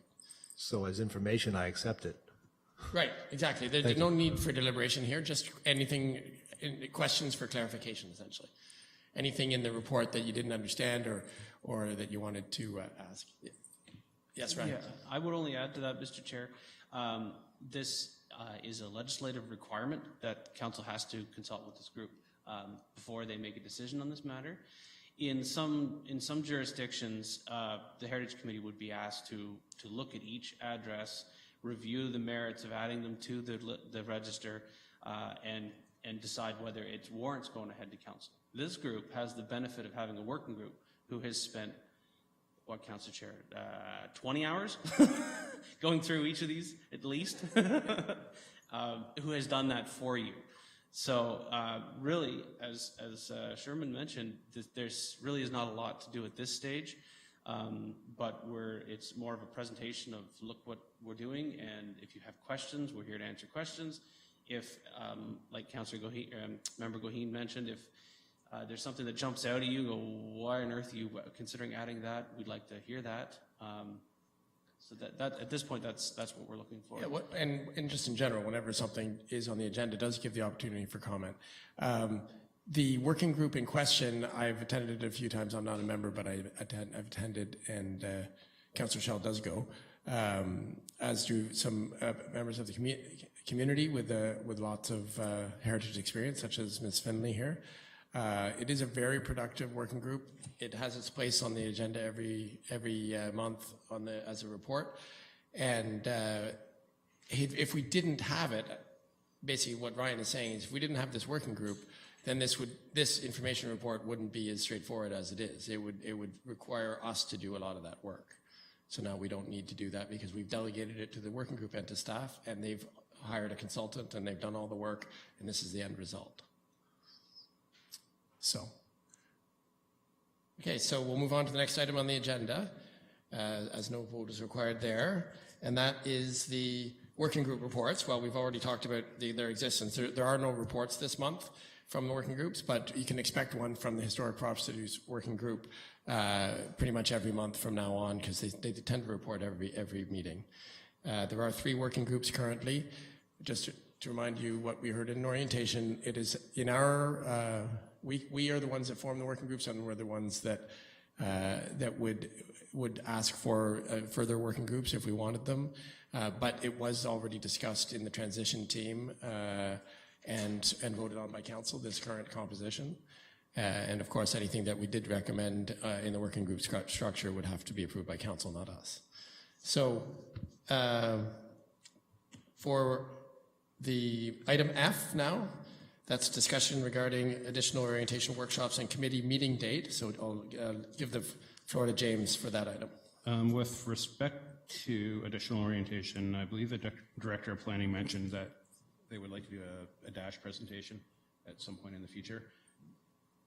Actually, what we're going to provide, subject to the committee's interest, is we'll arrange a special training session at the city offices at 1211 John Counter Boulevard, and we'll have you come through and do a tutorial to learn how to use the DASH system, so that from your home you'll be able to look up any heritage application or any active planning application and access that information. So if that's something of interest, I'm happy to set that up.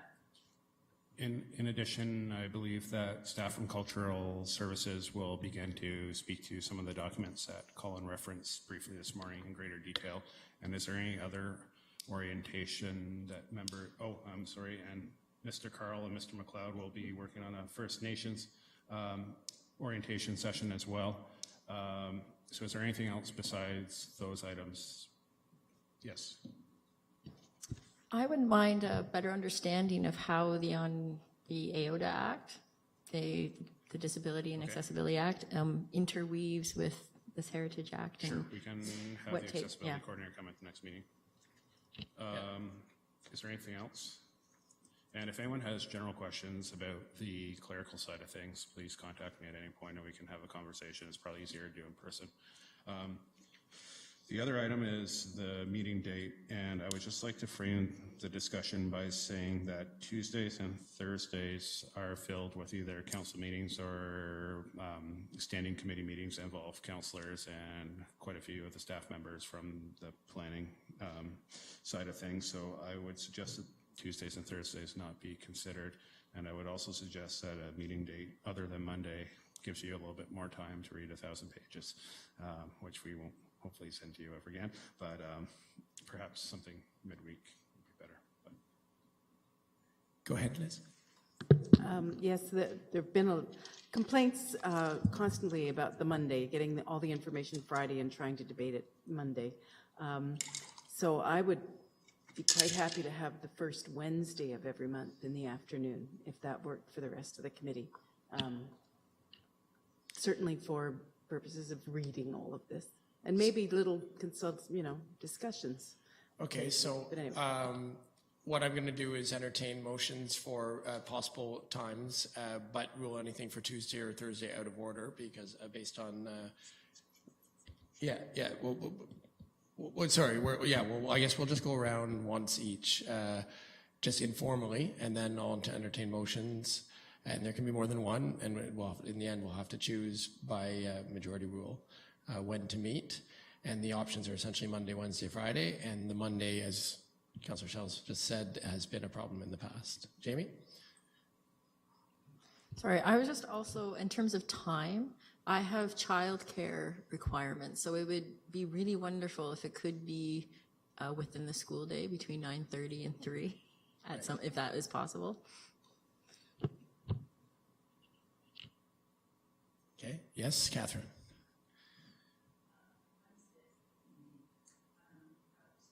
Sorry, if you could just turn on your... Wednesday is very good for me, but one end of the day or the other is good for me because I have my own business and it's right in the middle of the business day. Okay, Paul? At this point, Wednesday is not a good day due to classes at the Faculty of Education. Either Mondays, which I understand having this is to read, or Fridays. And I'm either or, morning or afternoon. Could be possibly mornings Wednesday. Okay. Megan? Fridays also work well for me, as typically it's a quiet work day. So that would be good. Okay. Friday is just, sorry to point out, Friday is, there's practically nothing scheduled for councillors on Fridays, but because of that, we often have family things planned for those days. Yeah. So there are no committee meetings currently scheduled on Friday, so that would be a precedent. Yes, who wanted to speak next? I guess someone who hasn't spoken yet. Peter?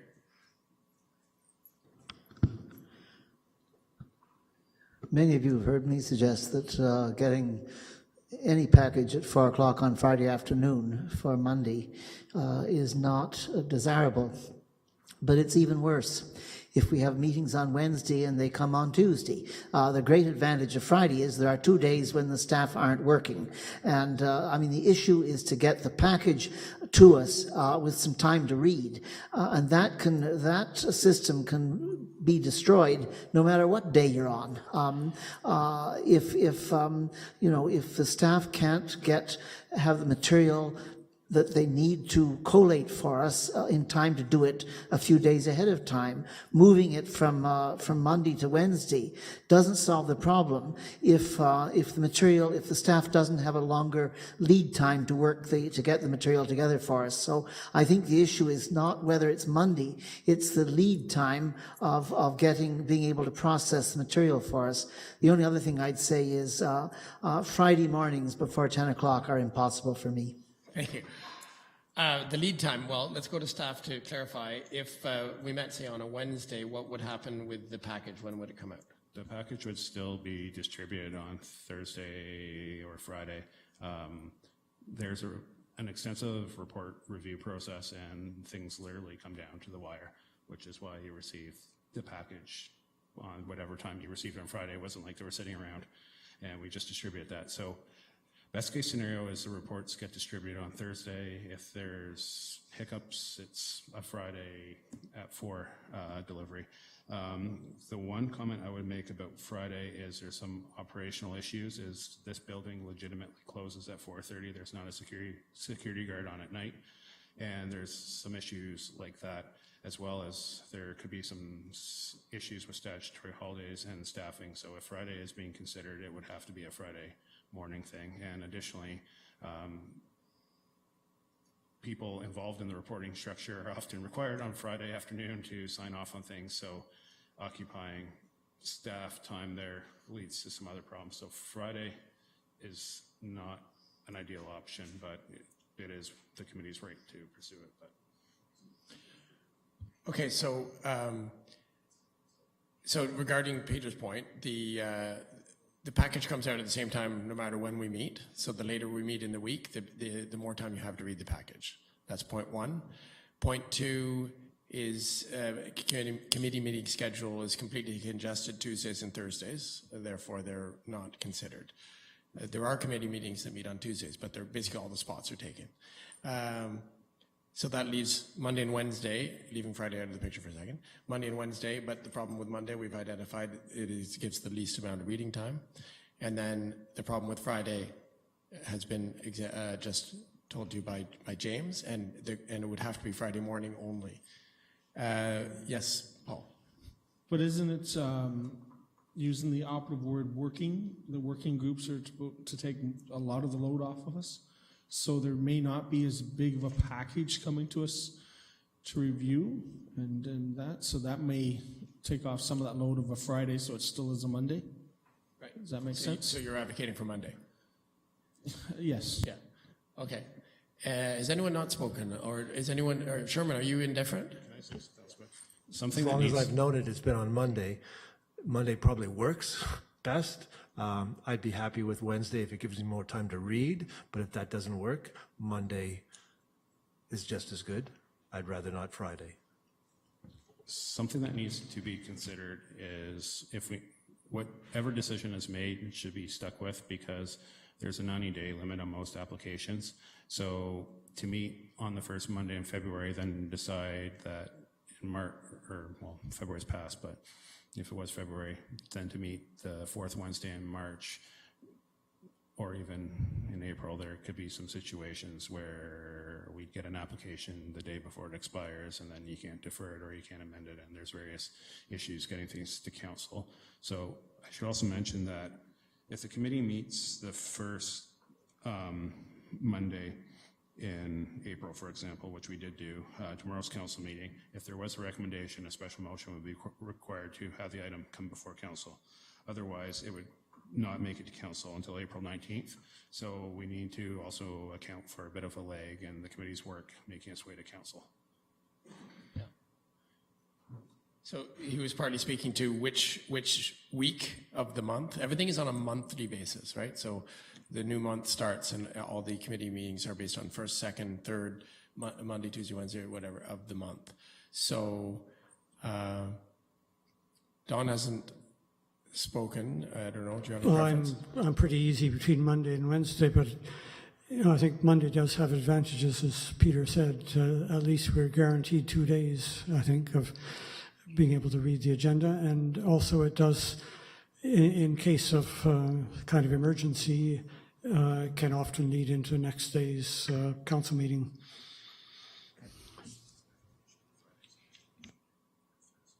Right. Okay, so I guess everyone's had a say. We need to find a consensus.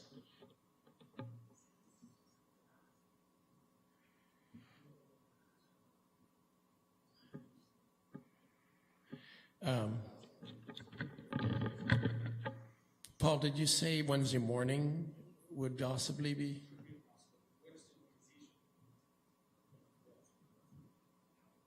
Wednesday morning is right after, first Wednesday would be right after council meeting, which often goes to 11 or even later PM.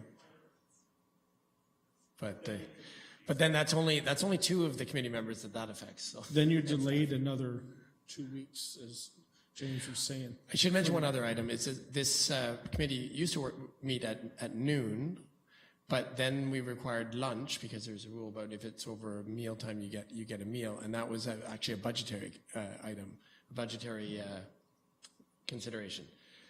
So if we met during the middle of the day, over lunch, no, but I don't know, we would have to. We wouldn't get lunch basically. So we'd have to bring our own lunches. If we met the first Wednesday, it still goes to the council at the same time as we met that Monday. Right. So that's not an issue. Right. So we want to talk about the first Wednesday in the morning. Sorry, Liz, did you want to make the first move here? Well,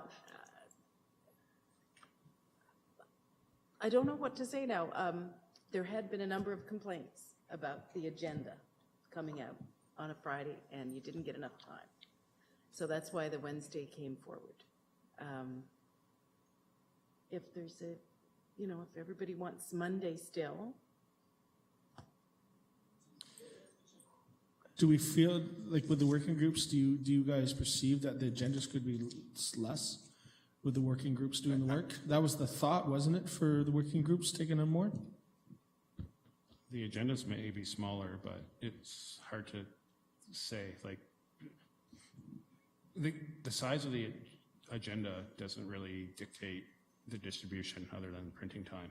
So if you look at the agenda, there's now the cultural heritage, policy development, implementation, heritage assets, and a few other sort of core items. So yes, like the built heritage side of things could be quicker, but at the same time, you could have a few cultural reports. So it's just tough. I would assume we should probably bank on a 2 or 3 hour meeting.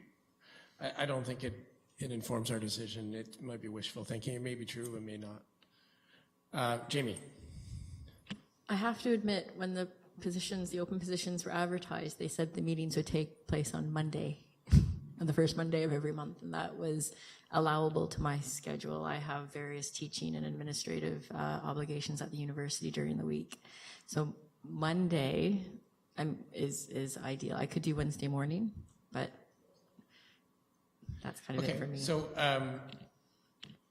we either do this by, if we do it by a straight vote, then we run the risk of it being good for 6 members and bad for 3. If we do it by, if we just do it by essentially more of an informal process, then we can try to find something which has the least objections, basically. We try to find a time which has the least problems. So, right. Yeah, No, I know, so it's gone. Oh, contradictory.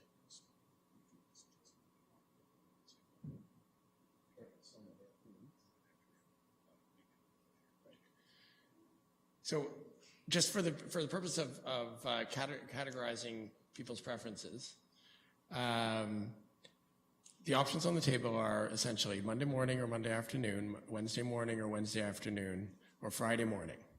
And that last one is iffy. So or I suppose a midday meeting that goes over lunch is an option too. Maybe you should think rather, let's turn this around and we'll go around and everyone say when, out of those options, when you can't make it, absolutely can't make it. What's the hours for childcare? Because kids are very important. It's basically I need to do the school run, so he's out at 3:30. Oh, he goes every day of the week. He goes all day. It's from 9 to 3:30 is the school day. Okay, so we'll start with you, Paul. So what, out of those times, Monday, Wednesday afternoon, which can't you do? Which is your last choice? I cannot do Wednesday afternoons. Wednesday afternoon. No. Wednesday afternoon. Well, we'll give everyone one veto the first time around, and we'll see if there's any gaps. I'm fine for any. Okay. Monday, Wednesday. Okay. James, can I just clarify, will there always be an electronic copy? Okay, so I'm fine with Monday. So the agenda is always available on the website Friday Right, at 4:30. okay. And if it's less than 20 megabytes, I can send it in. Okay. Or we can make arrangements. Yeah, so I'm fine, actually. Friday works for me as well. Or sorry, no, I'm sorry, Monday. I'm fine with Monday. No, just want to know what you don't What I can't what you do, don't actually, it's fine, I think, every day so far. Okay, so no veto. And Catherine?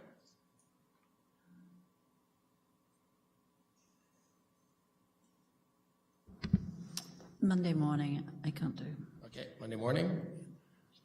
Peter? Yeah. This is what time you can't make it on a regular basis. No times I can't make it except before 10 o'clock on Friday morning, and that's off the table. Okay. Jamie? I really can't do Wednesday afternoons. I'm going to be teaching. Okay. No veto. Okay. And Sherman? No Monday morning. Right, and I also veto Monday morning. My Monday afternoon is, obviously I'm here today, so it's not impossible. The time, I often work weekends at the hospital, and on those weekends, like the past one, if I have busy shifts, I don't get to read anything until Monday morning. So if we met Monday morning, I'd be coming to the meeting without reading it, and I'm the chair, so which doesn't make a lot of sense. So I rely on my Monday morning to actually read the package when I'm working all weekend. Right. So we've ruled out Monday morning and Wednesday afternoon. So we're down to Monday afternoon, where we currently meet, or Wednesday morning. So, yeah. So if it's a binary choice, so unless somebody wants to add anything or propose a third solution, we will vote on one or the other, Monday afternoon or Wednesday morning. Okay? Seeing no hands, that's what it'll be. So I guess pick one. I'll just say, all those in favor of Wednesday morning meeting, raise your hands. Okay, and all those in favor of Monday afternoon, raise your hands. Okay, so that I saw 6 for Wednesday morning and 3 for Monday afternoon. Is that okay? Okay, all right, so it's Wednesday morning. Now we need to find a time. Does anyone have a time that's too soon? You've got your child going to school, right? I could make it for 9. You could make it for 9? Okay. Make the husband Can anyone not make it for 9? Okay. And this is the first Wednesday of the month, is it? First Wednesday. First Wednesday. Okay, so moved by Paul, seconded by Councillor Schell, and you got the vote? And it carried, right? Yeah. No, that's right. This is the advantage of having a newly formed committee. We get to choose the time. So 9 o'clock Wednesday, so that would mean the next one is May what? May 4th at 9 a.m. Yes, it's here. It's here. I think it works out. I don't talk about that. Appointment of terms.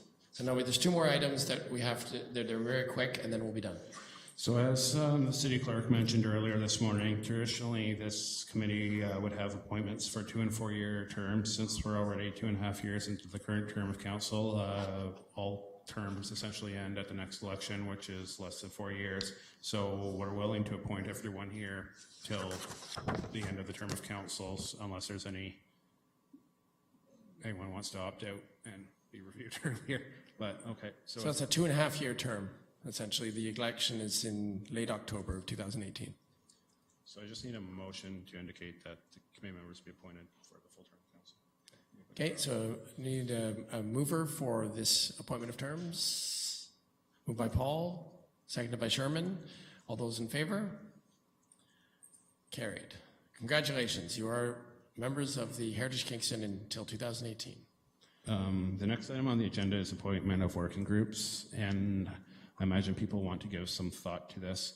And it's also quite late. So perhaps I'll send out an email tomorrow, and if you'd like to indicate which working group you'd like to participate on, I'll send the list to the appropriate staff person, and you can meet informally for the next month, and then we can finalize this at the next meeting. Yes. If I can make a suggestion, you might say 1, 2, and 3 in order of which you would like to be on a committee. So we have preference, and then second and third. As long as there isn't quorum, everyone can serve. So as long as there's not 7 people on one particular working group, it would technically become a Heritage Kingston meeting at that point. So there's a limit of 5 members per working group, so it probably won't matter. So it doesn't make your job any easier to know if we're interested mostly in this one and this. Working groups are essentially voluntary, right? So it's a volunteer situation. So whatever you can volunteer for all of them, none of them, or hopefully one of them, it's your choice. Yes, members of the community will serve on working groups, so it's very informal, and the meeting times can change as well. And you don't need quorum, and there are no official minutes and all that. So it's just you get together to do some work, basically. All right, well, that's it. So now there are no motions, no notices of motion. There is one item of other business. So Paul, Ryan. Just a plug for the working group, Mr. Chair. I have tentatively scheduled the next Heritage Property Working Group a week tomorrow. So if there's anyone interested in that, if I can let James know so I can invite you formally to. They're usually Tuesday afternoons, and they're a week following the committee meeting. The Heritage Properties Working Group. So second Tuesday in the afternoon is when they've been meeting. That's the one that we already spoke about there. Okay. Right. So if you want to attend next week, you need to let James know so we can. All right. So other business, go ahead, Paul. Since we are now officially at a cultural component to us now, our community, the Aboriginal community, is having a powwow May 18th. The city's working with DAG, which is a military component. It's going to be the Oak Ridge Park by the Corrections Staff College, and it's May 18th from 11 to 2:30. There's going to be children's groups, but it's also, I invite everybody from the community to come up to learn some stuff. I will send out the poster through the clerk, so you can have that. And that's it. Okay. I need a motion to adjourn. By Dawn, second by Liz, if we need a seconder. Okay, all those in favor? This meeting is adjourned. Thank you very much.